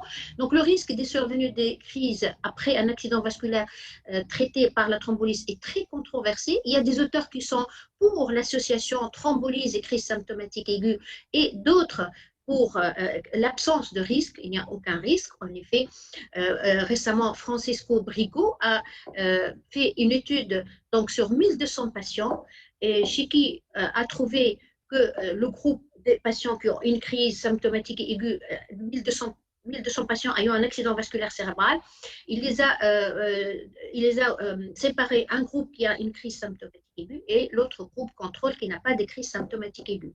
Et qu'est-ce qu'il a trouvé? Il a trouvé une atteinte corticale qui est plus fréquente dans le groupe avec une crise symptomatique aiguë, 68,4% par rapport à 46,2% des patients qui n'ont pas de crise symptomatique aiguë, avec un résultat significatif. Et il a trouvé que le malade thrombolysé, en plus des crises symptomatiques aiguës, 31,6 par rapport à 16,5 les malades qui n'ont pas eu de crise, avec un résultat significatif. Et ce résultat, il a trouvé ça indépendamment de l'âge, de sexe, des antécédents médicaux et de la sévérité de l'AVC et de l'existence ou non d'une transformation hémorragique. Cependant, Zollner, sur une étude à large spectre, une population de l'Europe de 135 117 cas d'AVC, il a comparé deux groupes, un groupe traité et un groupe non traité. Donc, qu'est-ce qu'il a trouvé? Vous voyez ce tableau, il a montré que le groupe qui est traité par thrombolyse et thrombectomie, 1,7% qui ont des crises symptomatiques aiguës. Pour les patients traités par uniquement thrombolyse sans thrombectomie, 1,7%. Pour les patients qui sont non traités, 1,8%. Et uniquement la thrombolyse, 1,5. Donc, il n'y a pas de différence entre le groupe traité et le groupe non traité par rapport aux crises symptomatiques aiguës. Et donc, pour lui, la thrombolyse et la thrombectomie ne peuvent pas être responsables de l'installation des crises symptomatiques aiguës. Maintenant, voyons les facteurs prédictifs de crises non provoquées. Donc, les crises non provoquées, c'est-à-dire de l'épilepsie vasculaire. Toujours l'atteinte corticale, bien sûr, toute atteinte corticale pourrait être épileptogène. C'est l'hématome intracérébral ou la transformation hémorragique. Cependant, les crises symptomatiques aiguës, c'est discuté, est-ce que ça prédispose à l'installation des crises non provoquées ou pas? En effet, Kim, en 2019, a trouvé que lorsque le patient fait un accident vasculaire cérébral, le risque de faire des crises non provoquées, s'il n'a pas fait de crise symptomatique aiguë, est 13%, alors que s'il a fait une crise symptomatique aiguë, c'est 33%. Le risque de récurrence des crises lorsque le patient présente une première crise non provoquée est de 71%. Et donc, on rentre dans la deuxième définition de l'épilepsie de la Ligue internationale de lutte contre l'épilepsie. C'est une crise non provoquée et une probabilité de survenue des crises ultérieures au cours des 10 années suivantes, au moins 60%. Donc, si le patient a fait un accident vasculaire cérébral et il a fait une première crise non provoquée, il faut considérer comme le malade épileptique, il faut traiter le patient, il faut le considérer comme une épilepsie vasculaire. Cependant, certains auteurs utilisent des scores pour pouvoir classer, pour pouvoir prévoir de la récurrence des crises non provoquées.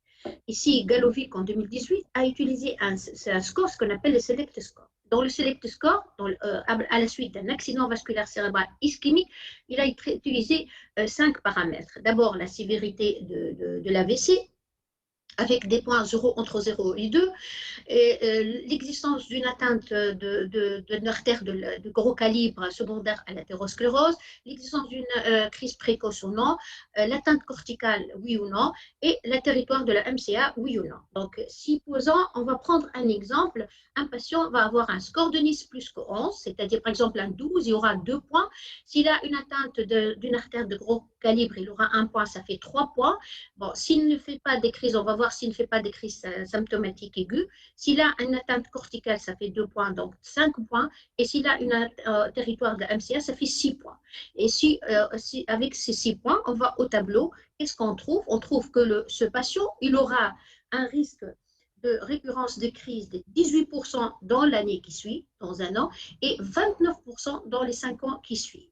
Alors, si jamais on considère que le patient maintenant a une crise symptomatique aiguë, ce qui fait augmenter le score de 6 jusqu'à 9, et on arrive ici, donc il aura le risque de récurrence de crise non provoquée de 63% après un an et de 83% après 5 ans. Ici, c'est une courbe qui montre plus que le score est augmenté, plus que le risque de récurrence des crises est augmenté. Ici, 6, donc 18%.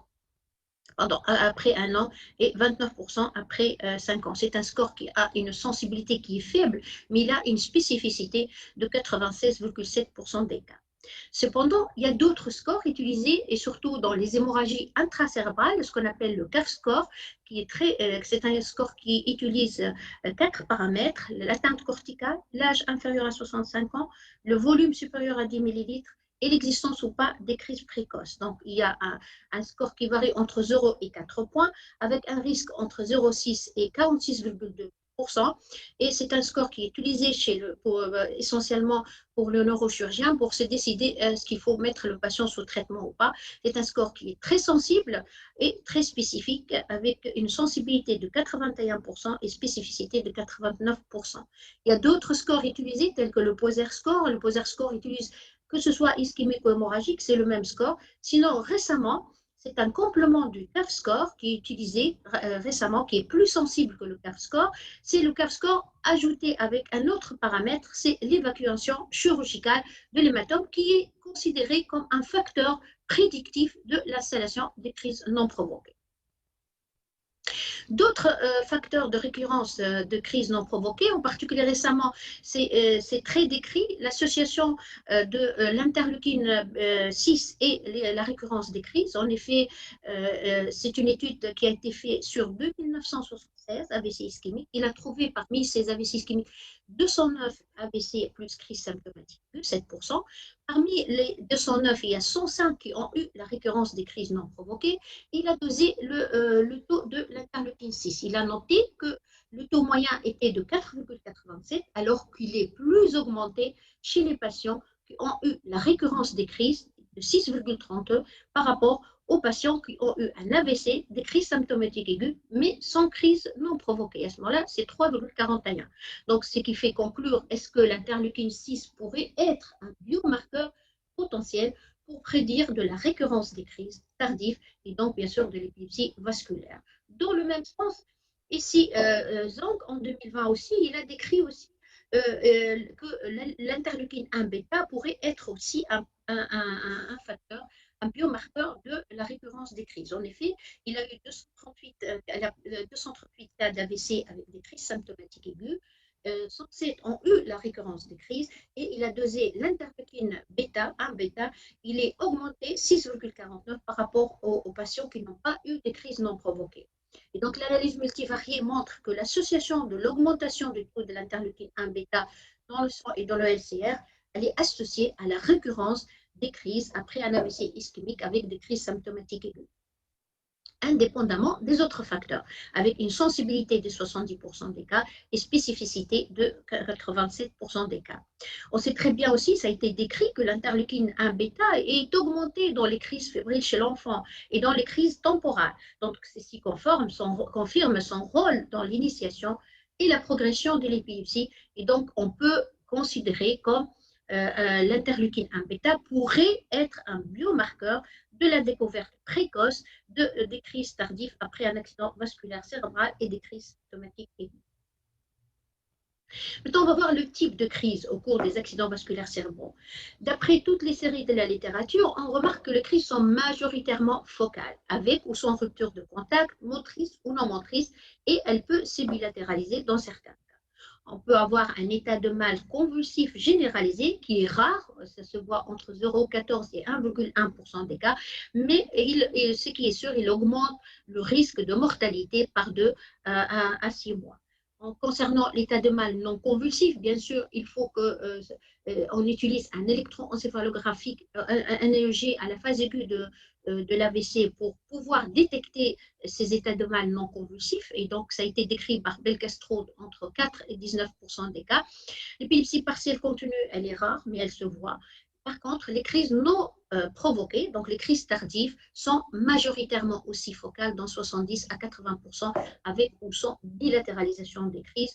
Et ici, un article récent en 2020 qui a effectivement confirmé que les crises non provoquées, l'épilepsie vasculaire, les crises sont majoritairement, dans 80% des cas, sont focales avec ou sans rupture de contact. Maintenant, on va voir quelle est l'influence de ces crises sur le pronostic vital et fonctionnel. Sur le pronostic fonctionnel, bien sûr, quelqu'un qui fait un AVC, une hémiplégie par exemple, ensuite, il continue à faire des crises. Chaque fois qu'il fait une crise, il va avoir une aggravation des déficits et bien sûr, il va y avoir une altération de la qualité de vie.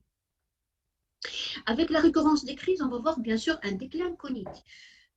Et qui dit crise dit traumatisme, et surtout chez les sujets âgés, donc il peut entraîner des fractures. Et bien sûr, ça va altérer le pronostic fonctionnel et la qualité de vie. Concernant la mortalité, c'est très discuté. Zelano, en 2016, a noté qu'à 30 jours, les crises symptomatiques aiguës peuvent augmenter le taux de mortalité et à 21% par rapport aux crises non provoquées de 3,4%. Alors que dans 10 ans, après 10 ans, il n'y a aucune différence concernant la mortalité. Pour l'AMI, il n'y a pas de différence ni pour les crises symptomatiques aiguës, ni pour les crises non provoquées, alors que Belcastro a confirmé que l'état de mal épileptique augmente le taux de mortalité. Maintenant, on a parlé un petit peu de l'EEG, on a dit qu'il est indispensable. L'EEG pour détecter les crises infracliniques et les crises électriques, c'est très indispensable. Cependant, malheureusement, l'EEG n'est pas disponible dans toutes les urgences, dans toutes les unités neurovasculaires. En effet, Bent, en 2018, lorsqu'il a utilisé l'EEG vidéo dans sa série, il a trouvé que 22,7% des crises sont infracliniques et surtout les crises focales avec rupture de contact. Clausen, en 2017, a noté que dans une série de 102 cas d'hémorragie intracérébrale, il a trouvé que 18% ont eu des crises infracliniques et un seul patient avait une crise clinique cognitive. Cependant, les anomalies enregistrées sur un EEG standard en post-AVC ne sont pas très spécifiques. On peut trouver des ralentissements asymétriques de l'activité de fond, on peut trouver des pointes focales, on peut trouver des ondes lentes rythmiques, on peut trouver des patterns périodiques latéralisés qui sont un peu plus spécifiques des crises symptomatiques aiguës. L'EEG vidéo en post-accident vasculaire, il est très très important afin de détecter la cause des troubles de la conscience et surtout les troubles de la conscience fluctuante, les troubles de la conscience qui est fluctuante peut être secondaire à un état de mal non convulsif. Et à ce moment-là, dans sa série, Belcastro a trouvé entre 3 et 4% un état de mal non convulsif après un AVC ischémique et plus fréquemment en cas d'hémorragie intracérébrale entre 8 et 9%. Cependant, il n'y a pas de guidelines pour la pratique de l'électroencéphalogramme. Est-ce qu'il faut faire un EEG continu? Est-ce qu'il faut faire un EEG vidéo? Quelle est la durée de l'EEG après l'accident vasculaire? Est-ce qu'il faut enregistrer 3 jours? Est-ce qu'il faut enregistrer durant la phase aiguë, le 7 jours, afin de détecter la survenue de crises infracliniques? Dorfus, même, il a proposé que l'EEG doit être inclus comme facteur de risque d'épilepsie vasculaire. En effet, la Société américaine de neurophysiologie a même recommandé de brancher le patient accident vasculaire cérébral, surtout en bien sûr en supratentoriel, si le malade est dans un coma, s'il est sédaté ou s'il y a un changement brutal de comportement sur un EEG contenu au moins 24-48 heures pour pouvoir détecter les différentes crises infracliniques. Cependant, Carla Burns, en 2018, a fait une étude prospective sur 151 cas d'AVC ischémique atteignant la cérébrale moyenne. Il a branché les patients durant 72 heures en post-AVC, il a fait un EEG par jour durant la première semaine et un an après. Donc, qu'est-ce qu'il a trouvé? Il a trouvé effectivement des facteurs prédictifs durant la première année après l'accident vasculaire. Il a trouvé que l'activité de fond asymétrique sur le premier EEG qui a été fait en post-AVC multiplie le risque par 3,2 de récurrence des crises. Une activité intercritique épileptique multiplie le risque par 3,2 d'une épilepsie vasculaire, alors que le décharge latéralisé périodique récurrent témoigne de la récurrence des crises symptomatiques aiguës. Et donc, ça a été proposé même un risque neurophysiologique d'épilepsie vasculaire. Cependant, Zelano en 2020 a fait une mise au point concernant les indications de l'EEG. Et est-ce qu'il faut un EEG continu, un EEG vidéo, quand est-ce qu'il doit être fait? Donc, il a proposé que l'EEG doit être contenu devant la persistance d'une confusion mentale après un état de mal convulsif ou autre crise, une altération prolongée ou fluctuante de l'état de conscience en post-critique, ou bien dans le sens d'un diagnostic différentiel, si vous avez des événements cliniques paroxystiques chez qui on n'arrive pas à trancher, est-ce que ce sont d'origine épileptique ou d'origine récidive d'un accident vasculaire cérébral. L'EEG vidéo, essentiellement pour un diagnostic positif s'il y a un changement de comportement, pour faire la corrélation électroclinique, l'EEG précoce après l'accident vasculaire cérébral, donc si jamais on suspecte une crise non convulsive, donc il faut mettre rapidement le patient sous un enregistrement, au moins durant 24 heures. Si le malade est dans un coma ou si le malade est sédaté ou ayant des plaies, il doit être fait de durer au moins 48 heures. Tout en sachant que la durée de cet enregistrement n'est pas très bien, jusqu'à maintenant, n'est pas très bien codifiée. Ici, c'est un patient âgé de 84 ans qui consulte aux urgences pour des troubles de la conscience et le scanner a été fait à trouver un hématome frontotemporal. Donc, vous voyez ici l'hématome frontotemporal droit et l'EEG a montré des anomalies périodiques latéralisées prédominant au niveau du côté droit et surtout dans les régions centro-pariéto-temporales. Donc, des anomalies qui témoignent que le patient il est dans un état de mal non convulsif puisqu'il se présente uniquement pour des troubles de la conscience qui ne sont pas expliqués par l'étendue de l'hématome, ne sont pas expliqués par des troubles métaboliques ni par une cause infectieuse. Donc, il s'agit d'un état de mal non convulsif et c'est un patient qui s'est amélioré après par les antiépileptiques. Ça, c'est un deuxième exemple d'un patient âgé de 80 ans qui a eu un AVC ischémique dans les territoires de la cérébrale moyenne droite et qui fait des épisodes paroxystiques d'hémiplégie gauche. Donc, vous avez ici l'EEG, donc il a montré une activité quasi périodique au niveau des régions frontotemporales à ce niveau-là et avec des ondes négatives et des ondes lentes polyphasiques et surtout dans les régions fronto-centrales et temporales. Et donc, ce sont plutôt donc, considérés comme des crises focales et le patient s'est amélioré par les antiépileptiques. Donc là, du coup, il faut vraiment trancher entre un accident vasculaire cérébral et un déficit post-critique. Est-ce que ce n'est pas, lorsque le malade se présente pour un déficit qui regresse et qui récidive, il faut trancher entre un accident vasculaire cérébral et un déficit post-critique. C'est ce qu'on appelle le stroke mimic. En effet, le stroke mimic constitue entre 9 et 48% des accidents vasculaires cérébraux suspectés aux urgences et la crise d'épilepsie constitue 20% de ces strokes MIM. Donc, devant un déficit neurologique focal, il faut vraiment se méfier et voir est-ce qu'il s'agit d'un accident vasculaire cérébral qui est responsable de ce déficit neurologique ou bien c'est plutôt un déficit post-crise. Les différents symptômes qui rentrent en considération avec ce déficit neurologique focal, ça pourrait être un déficit moteur qui est le plus fréquemment, ça pourrait être une aphasie, ça pourrait être une paralysie oculomotrice, ça pourrait être des troubles sensitifs, ça pourrait être une apraxie ou d'autres troubles neurologiques. Donc, la plus fréquente, c'est ce qu'on appelle la paralysie post-critique ou la paralysie de Todd, chez qui, lorsqu'on suspecte une paralysie post-critique, à ce moment-là, il faut bien faire l'interrogatoire sur le patient. Est-ce qu'il avait une épilepsie auparavant? Quelle est la durée du déficit? Généralement, c'est de quelques secondes à quelques minutes. Le plus souvent, c'est une crise chronique chez qui, après, il va garder un déficit post-critique. Faire un EEG à la recherche des anomalies comme le PLETS ou des ondes lentes, et bien sûr, c'est l'imagerie qui va nous aider. Donc récemment, Yigzhou a fait une mise au point sur la paralysie post-critique. Il a décrit que cette paralysie de Todd se voit après une crise focale dans 13,4% des cas. La localisation au niveau de l'hémicorps dans la moitié des cas, parfois hémicorps et hémiface, ce qui fait un peu le diagnostic différentiel entre un AVC et une paralysie post-critique est plus difficile, donc dans 21% de cas. Le mécanisme, c'est plutôt après une crise, c'est la diminution du débit sanguin cérébral avec une hypoperfusion. Et le diagnostic, c'est très important de poser le diagnostic aux urgences. Est-ce qu'il s'agit d'un AVC avec une hémiplégie ou bien c'est un déficit, une crise et un déficit post-critique pour pouvoir thromboliser le patient. Donc, distinguer entre les deux aux urgences, il n'y a pas de test standardisé. Donc, c'est plutôt, comme on a dit, c'est l'histoire des crises. Peut-être un sujet âgé qui a eu auparavant, depuis quelques années, un accident vasculaire cérébral et donc ça pourrait être une première crise non provoquée.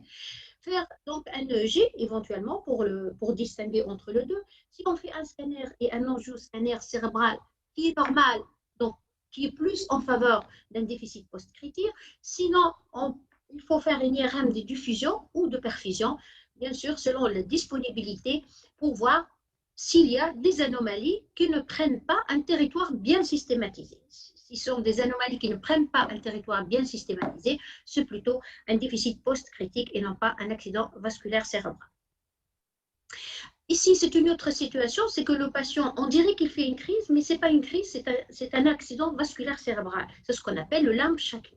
Le limb shaking, ce sont des mouvements répétitifs qui surviennent au niveau d'un membre, d'un hémicorps, respectant toujours la face, sous forme d'un tremblement, de mouvements saccadés, de dyskinésie paroxystique, suivi après d'un déficit moteur. Et en fait, ça survient, ce limb shaking survient quelques secondes après l'orthostatisme, durée environ 5 minutes, et ça disparaît lorsque le patient reprend la position allongée.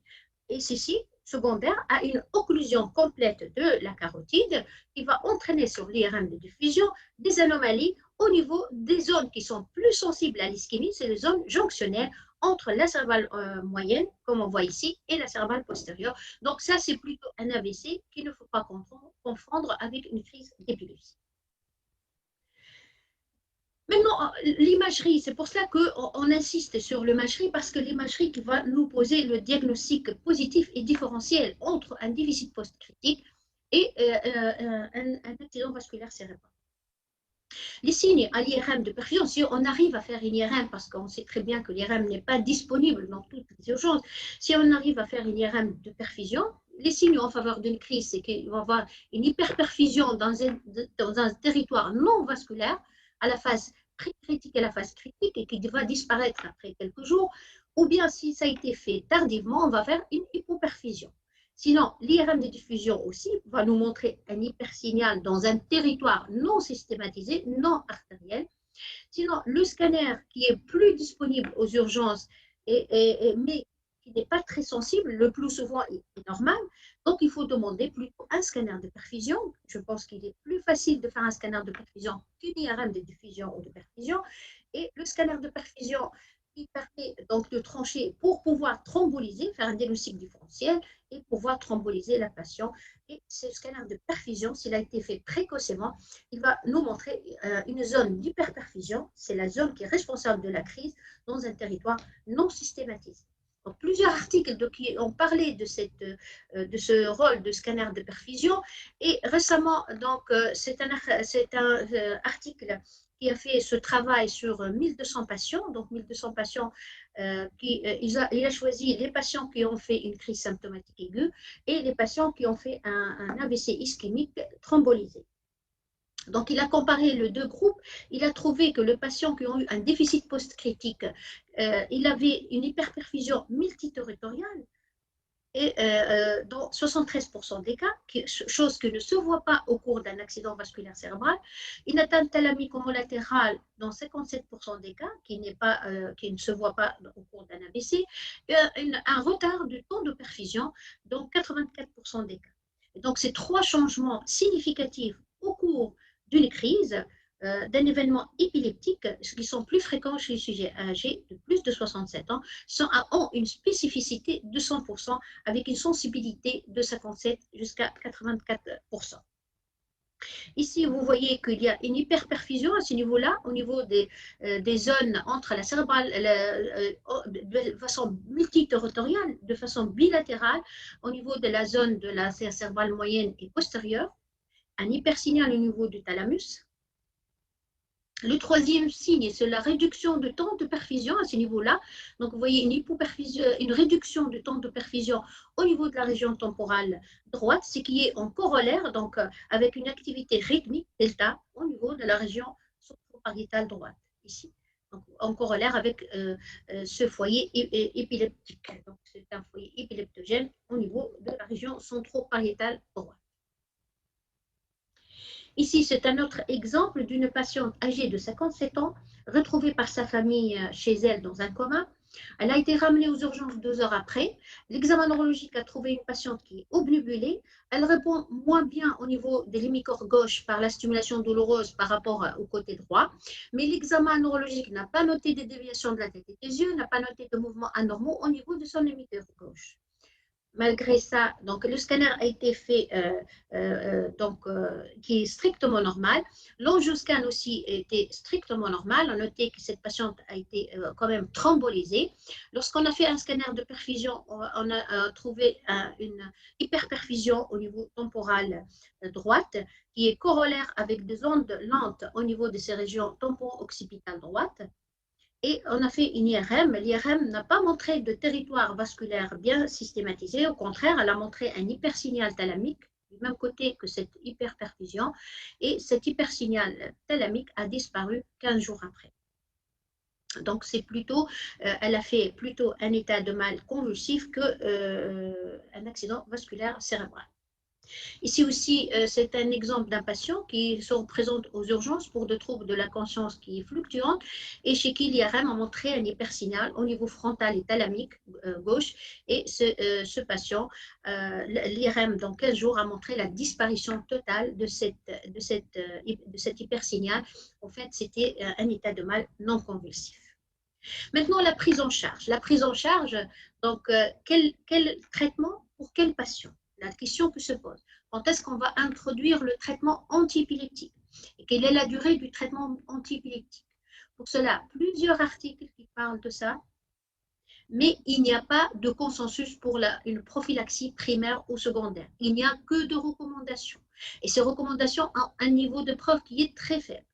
En effet, donc, récemment, donc en 2017, l'Organisation européenne de stroke a émis des guidelines. Donc, elle a émis des guidelines. Elle s'est basée sur plusieurs 5000 articles qui parlent de l'AVC, crise et épilepsie.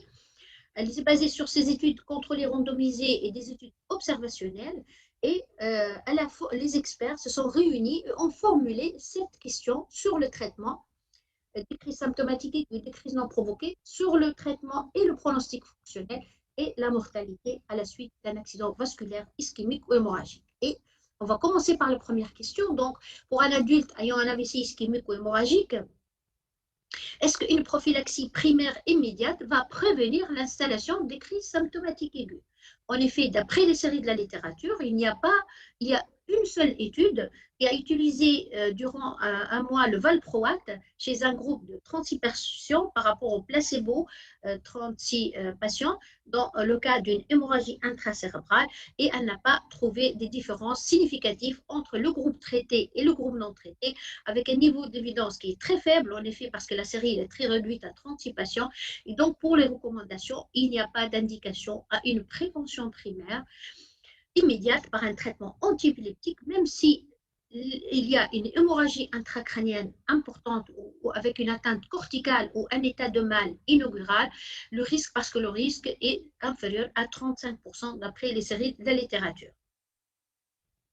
La deuxième question, c'est lorsque un adulte fait un accident ischémique, un AVC ischémique ou une hémorragie intracérébrale avec une première crise symptomatique, est-ce que le traitement anti-épileptique va prévenir la récurrence de ces crises symptomatiques aiguës?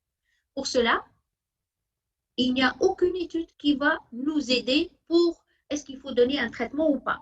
un AVC, première crise symptomatique aiguë, est-ce qu'il faut donner un traitement pour éviter la récurrence des crises symptomatiques aiguës? Or, la récurrence de ces crises symptomatiques, il s'avère dans la littérature qu'elle est entre 10 à 20%. Donc, le pourcentage n'est pas très important. Et à ce moment-là, puisqu'il n'y a pas d'études qui confirment cela, la recommandation, c'est qu'un AVC, première crise symptomatique aiguë, le traitement antiépileptique ne prévient pas la récidive de crise symptomatique aiguë, donc il n'y a pas d'indication de traitement prophylactique après une crise symptomatique aiguë. La troisième question, c'est après un adulte qui fait un AVC ischémique ou hémorragie intracrânienne, est-ce qu'une prophylaxie primaire peut éviter l'installation des crises non provoquées maintenant?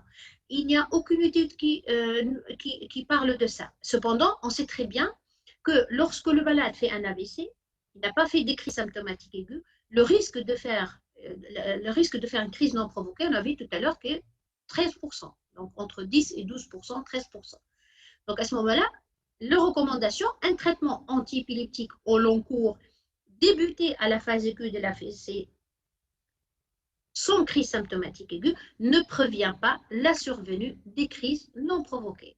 Cependant, certains cliniciens, et en particulier les neurochirurgiens, d'après notre pratique, devant une hémorragie intracrânienne, et surtout lorsque le patient réunit les 4 facteurs qu'on a vus dans le CAF score, il y a le risque de 46,2% de faire des crises non provoquées, l'option thérapeutique est possible. Donc, ça se séduit cas par cas, donc pour donner un traitement immédiat. Aussi, au cours d'un accident vasculaire ischémique malin avec une craniectomie, le risque de faire des crises non provoquées après, c'est 44,8%. Mais la recommandation de l'Organisation européenne de stroke dit que si le risque il est inférieur à 50%, il n'y a pas de traitement prophylactique. Mais je pense, devant cette situation, il reste l'attitude, c'est cas par cas. La quatrième question, avec un adulte qui fait un AVC ischémique ou hémorragie intracrânienne, et il a eu sa première crise non provoquée après la première semaine, est-ce que ça vaut la peine de donner un traitement antiépileptique prophylactique pour éviter la récurrence des crises non provoquées? Oui, ça c'est la seule indication, c'est la recommandation, donc oui, puisqu'on a vu tout à l'heure qu'à partir de la première crise non provoquée, le malade est épileptique, donc il faut le considérer comme épileptique, il faut commencer le traitement antiépileptique à l'encours prophylactique. La cinquième question, est-ce que lorsque le malade fait un AVC ischémique ou hémorragique, est-ce qu'un traitement temporaire et immédiat peut prévenir la crise non provoquée, c'est-à-dire temporaire et immédiat pendant quelques jours, quelques semaines? Donc, pour cela, on a trouvé 2 études, mais avec des petites séries. La première étude a utilisé vétéracétam contre placebo durant 12 semaines. La deuxième étude a utilisé le valproate contre le placebo durant 4 semaines après une hémorragie intracérébrale. Mais les 2 études, la conclusion, c'est qu'il n'y a pas de différence significative après 1 an de traitement. Donc, les recommandations, il n'y a pas de recommandation pour un antiépileptique utilisé temporairement pour éviter l'installation de l'épilepsie vasculaire. La 6e question, pour un adulte ayant un AVC ischémique hémorragique, est-ce qu'un traitement antiépileptique mis précocement, est-ce qu'il améliore le pronostic fonctionnel? Pour cela, on a trouvé 3 études qui ont utilisé un antiépileptique par rapport à un placebo. La première a utilisé le diazépam chez presque 800 patients. Durant 3 jours, elle n'a pas trouvé d'amélioration du score de Rankin à 3 mois. Par contre, elle a trouvé plus de pneumonie en cas d'hémorragie intracérébrale. La deuxième étude a utilisé le valproate. Durant 30 jours, elle a remarqué qu'il y a quand même une amélioration de score de Nice après 12 mois en cas d'hémorragie intracérébrale. La 3e étude, c'est le vétéracétam durant 12 semaines, mais il a été arrêté précocement par manque de patients. Mais vous voyez que ces études ne sont pas très homogènes, ce sont des petites séries, les résultats sont un peu ambigus et donc avec un niveau d'évidence très faible. Donc, pour les recommandations, aucun traitement antiépileptique n'améliore le pronostic fonctionnel après un accident vasculaire cérébral. La dernière question, c'est qu'un adulte qui fait un AVC ischémique ou hémorragique, est-ce qu'un traitement antiépileptique mis systématiquement après l'accident vasculaire va prévenir la mortalité? Pour cela, on a trouvé 2 études. La première utilisant le valproate durant 1 mois après une hémorragie intracérébrale contre placebo. il n'a pas trouvé de différence. Il a trouvé 16% dans le groupe traité par valproate, 14% dans le groupe non traité après un an. La deuxième a utilisé le vétéracétam durant 12 semaines, mais n'était pas concluant. Donc, un niveau d'évidence qui est très faible. Donc, les recommandations, il n'y a pas d'utilisation, pas de question d'utiliser les antibiotiques après un accident vasculaire pour prévenir, pour améliorer la mortalité. Maintenant, le choix du traitement antibiotique. Donc, on a vu les indications. Maintenant, on va voir le choix. Si on choisit de traiter, donc il faut prendre en considération l'âge du patient, le sexe, le type de crise, les comorbidités de patient, puisque c'est un patient âgé polymédiqué, les interactions médicamenteuses, la tolérance et certains médicaments qu'il faut éviter. Il faut savoir que le patient, à la suite d'un accident vasculaire, beaucoup de patients font une dépression. Donc, éviter le lévétéracétam parce qu'il aggrave la comorbidité psychiatrique, selon certains auteurs. Un sujet âgé athéroscléreux, donc éviter la carbamazépine, la phénitoïne, le valproate parce qu'il augmente encore le cholestérol. Un sujet avec un accident vasculaire cérébral, une ACFA sous intrant, éviter la carbamazépine. Si devant une crise symptomatique aiguë, dans certaines situations, on décide de traiter comme une hémorragie intracérébrale importante avec un score le CAF score, il est très important, ou un état de mal convulsif inaugural. Donc, si on décide de traiter, il faut donner un traitement, choisir un antiépileptique de titration rapide, moins de 24 heures, tel que le vétéracétam, la dépakine, le phénitoïne injectable. Ce traitement doit être arrêté dès que le patient sort de l'unité vasculaire ou bien la fin de la phase aiguë de l'accident vasculaire cérébral. Certains auteurs même prolongent le traitement jusqu'à 3 mois, après 3 mois de sa sortie de l'hôpital. Le traitement de l'épilepsie vasculaire maintenant, plusieurs essais cliniques randomisés, contrôlés, randomisés, mais avec un niveau d'évidence très faible. Il y a plusieurs études, en particulier Wararor a utilisé 3 bras, un bras avec le vétéracétam. Donc le patient il est libre de crise dans 62% des cas, avec la lamotrigine libre de crise dans 56% des cas, et avec la carbamazépine dans 46,5% des cas. À noter que cette étude a été faite sur les épilepsies des sujets âgés, toutes causes confondues, ils ont extrapolé le résultat de l'épilepsie secondaire à un accident vasculaire cérébral qui constitue 2/3 de cas, et ils ont donné ces résultats. Ces résultats, il a été confirmé aussi par Gilad et Consoli, qui ont trouvé que l'efficacité de l'évétéracétam à 94% des cas et l'amotrigine à 72% des cas, et les nouveaux anti-épileptiques qui sont beaucoup mieux tolérés que les autres. La question, quand est-ce qu'il faut arrêter le traitement? Est-ce qu'il faut arrêter le traitement? C'est une question très difficile de répondre. En effet, Lamberec, en 2017, a noté qu'il y a un risque de récidive de crise 5 ans après l'arrêt du traitement antibiotique dans 50% des cas, avec un niveau d'évidence qui n'est pas important, très faible. Donc, je pense que la décision reste individuelle, cas par cas, selon l'évolution, selon la fréquence des crises et bien sûr après l'accord du patient. Récemment, et c'est très à la mode, on parle beaucoup des statines qui diminuent éventuellement le risque de faire des crises symptomatiques aiguës, des crises non provoquées. Donc, il y a plusieurs articles qui parlent de ça.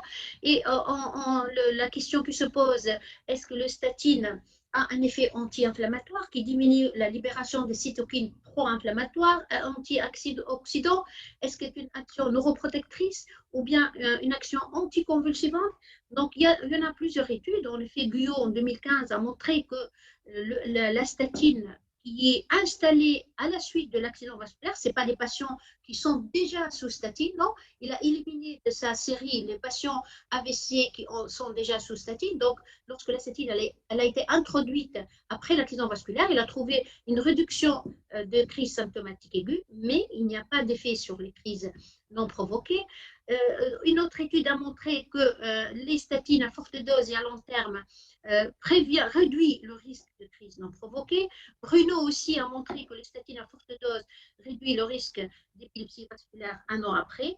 Et Whelan en 2020 a montré aussi que les crises non provoquées sont très réduites à la suite d'une hémorragie intracérébrale lorsque les patients sont mis sous statine depuis la phase aiguë de l'accident vasculaire cérébral. Les 3 statines qui sont le plus utilisées, c'est la simvastatine, la torvastatine et la rosuvastatine. Récemment, en novembre 2020, Bruna Nocera a réuni tous les articles qui parlent de cette statine, environ 340 articles qui parlaient de statine. Donc, elle a choisi les 4 études les plus valables et donc elle a conclu que les données de la littérature suggèrent une association entre l'utilisation de statine à la phase aiguë et la réduction de risque de crise symptomatique aiguë à la suite d'un AVC ischémique et un risque réduit d'épilepsie vasculaire à la suite d'un AVC ischémique et hémorragique. Bien que la certitude des preuves soit faible, ces résultats semblent prometteurs et méritent une enquête bien sûr plus approfondie. Donc, qu'est-ce qu'il faut retenir de tout ça? Retenir que les accidents vasculaires constituent la cause la plus fréquente de l'épilepsie des sujets âgés de plus de 60 ans. Que les données actuellement, les données épidémiologiques sont très hétérogènes. Il faut faire des études prospectives et ciblées sur l'épilepsie vasculaire et de préférence des études qui utilisent l'électroencéphalographie à la phase aiguë de l'AVC pour détecter les crises inflammaires cliniques qui sont très sous-estimées. Le mécanisme de l'épileptogenèse n'est pas bien élucidé, mais bon, les études expérimentales ont montré cette cascade assez complexe de ces événements. La fréquence des crises post-AVC est sous-estimée si on n'utilise pas, bien sûr, comme j'ai dit, un EEG vidéo, un EEG continu aux urgences. Il faut se méfier de stroke mumite avant de thromboliser le patient. Si c'est possible, demander une IRM de diffusion aux urgences, citant un scanner de perfusion qui reste très utile pour le diagnostic positif et différentiel. La relation entre la thrombolyse, la thrombectomie et le développement des crises symptomatiques aiguës et des crises non provoquées reste très controversée, mais ce qui est sûr, ce n'est plus une contre-indication, les crises symptomatiques aiguës pour la thrombolyse. Le traitement prophylactique, pour le moment, d'après les recommandations de l'Organisation européenne de stroke, c'est uniquement pour les patients qui ont eu un accident vasculaire cérébral avec une première crise non provoquée. Le nouveau antibiotique paraît mieux toléré que les anciens antibiotiques et les statines à forte dose sont de plus en plus utilisées, mais nécessitant d'autres études plus approfondies. Je vous remercie.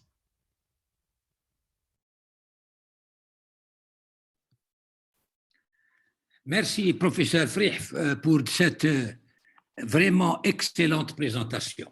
Et aussi, merci d'avoir souligné le fait que la thrombolyse, la thrombectomie n'augmente pas le risque des accidents vasculaires cérébraux. Les questions, je crois qu'il y en a quelques-unes. J'ai vu une question posée par... oui, voilà. Selma Zouari. Les PLETS représentent un état, un pattern critique avec question mark, ou plutôt un signe de souffrance cérébrale. Je continue parce que je crois que M. Nasreddin Boussetta a très bien répondu à cette question.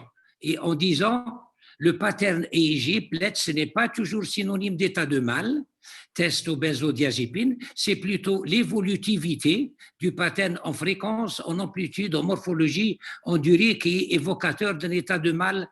Votre avis sur ça? Oui, les PLES, c'est essentiellement pour les crises symptomatiques aiguës. Ça nous oriente que le patient est en train de criser. Si c'est un patient qui est dans un trouble de la conscience, on n'arrive pas à étiqueter de quel type c'est trouble de la conscience. Si on fait un EEG, on trouve de PLES, et les PLES peuvent orienter vers une crise qui est infraclinique. Ça peut orienter aussi vers un état de mal épileptique. On peut trouver d'autres aussi. Le PLES n'est pas uniquement des PLES. On peut trouver des ondes lentes, on peut trouver une activité rythmique delta. Et ça oriente vers plutôt un état de mal qui non convulsif. Très bien. J'ajouterai aussi que, juste pour l'audience, que le congrès de Salzbourg, le consensus de Salzbourg, en 2013, a bien défini les PLETS, qu'il a d'ailleurs renommés. Maintenant, ça ne s'appelle plus les PLETS, mais LPD, latéralage périodique des charges, comme les BIPLETS aussi, ça s'appelle BD, et puis aussi ce dont vous avez parlé, latéralage rythmique delta activity. Voilà.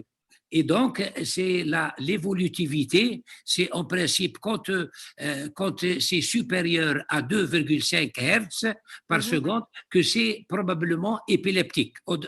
Autrement, si c'est 1 par seconde ou 2 jusqu'à 2,5 par seconde, ce n'est pas épileptique, mais ça peut être un signe d'une souffrance cérébrale. Oui, ça va. Oui. Voilà, je vois pas d'autres questions, c'est tout. La question 1 et 2. Je ne vois pas d'autres questions. Voilà. Je ne sais pas si on peut faire des commentaires. Vous pouvez continuer à faire des commentaires. Je ne sais pas. Hein? Oui, mais Oui, par exemple, je vais vous poser une question à propos de la localisation des strokes, des accidents vasculaires cérébraux. Est-ce que, par exemple, une localisation frontale entraîne plus d'épilepsie, fréquence d'épilepsie qu'une occipitale ou qu'une temporale?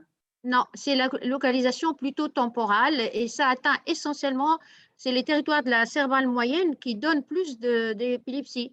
Donc, c'est plutôt une localisation plus temporale que frontale, qui est responsable de crise d'épilepsie. Et même dans les états lacunaires, on trouve plus des lésions lacunaires temporales qui peuvent être responsables de l'épilepsie. Malgré que se discutait, est-ce que les lacunes peuvent entraîner des crises d'épilepsie, mais en fait, il s'est avéré qu'il y a plusieurs articles qui parlent des lacunes essentiellement au niveau de lobe temporal. Là où on ne trouve pas de cause chez un sujet âgé de plus de 60 ans, on peut incriminer les lacunes corticales qui se voient plus fréquemment au niveau du lobe temporal. Voilà, c'est bien. Voilà. Vous avez aussi un problème que beaucoup font une confusion au niveau des urgences, c'est l'accident ischémique transitoire qu'ils confondent souvent avec l'épilepsie. Si vous voulez bien développer ceci. Tout à fait. Donc là, un patient qui se présente avec un déficit moteur, et on ne sait pas si les parents n'ont pas, lorsqu'ils ne décrivent pas une crise d'épilepsie, donc ils se présentent pour un déficit moteur, avec un scanner normal, un angio-scan normal, il faut craindre un déficit post-critique. Bien sûr, on va poser la question, est-ce qu'il a des antécédents d'épilepsie, etc. Mais on peut avoir un patient, une première crise, seul, il a fait la crise seul, donc il n'y a aucun témoin de la crise et il se présente pour un déficit post-critique. Là, il faut, avant de thromboliser, on va dire, bon, le scanner standard, il est normal, l'angioscan normal. Donc, avant de thromboliser, il faut être sûr que ce n'est pas un déficit post-critique. Cependant, c'est un peu difficile aux urgences de faire un EEG. Vous savez que l'EEG n'est pas très disponible dans toutes les urgences, dans les unités neurovasculaires. Donc, essayez de faire un scanner de perfusion éventuellement pour voir s'il y a une hyperperfusion qui témoigne de la crise. Parce qu'au cours de la crise, on voit qu'il y a une hyperperfusion au niveau d'une zone corticale. Et à ce moment-là, il faut se méfier que ce soit une crise et non pas un accident vasculaire cérébral. Très bien. Il y a une autre question. Est-ce que les lacunes sont-elles une indication au traitement antiépileptique? Les lacunes? Non, c'est-à-dire s'il n'a pas fait des crises, on ne traite pas. Et si jamais un patient âgé chez qui il commence une épilepsie et on ne trouve pas de cause, il n'y a que de lacunes. À ce moment-là, les lacunes actuellement sont incriminées comme dans l'épileptogénèse et donc il faut traiter un patient, mais il ne faut pas traiter des lacunes sans crise, bien sûr. Donc il faut qu'il y ait des crises pour dire que c'est une épilepsie vasculaire. Voilà. Voilà. Je crois qu'il n'y a plus d'autres questions. Donc, merci infiniment pour cette présentation excellente. Merci beaucoup. À bientôt. Merci. À bientôt. Merci, professeur. Merci, professeur Wozeni. Merci, au revoir. Au revoir. Au revoir. Thank you, Shannon. We have finished. Yes, thank you. Thank you very much. Thank you. Thank you.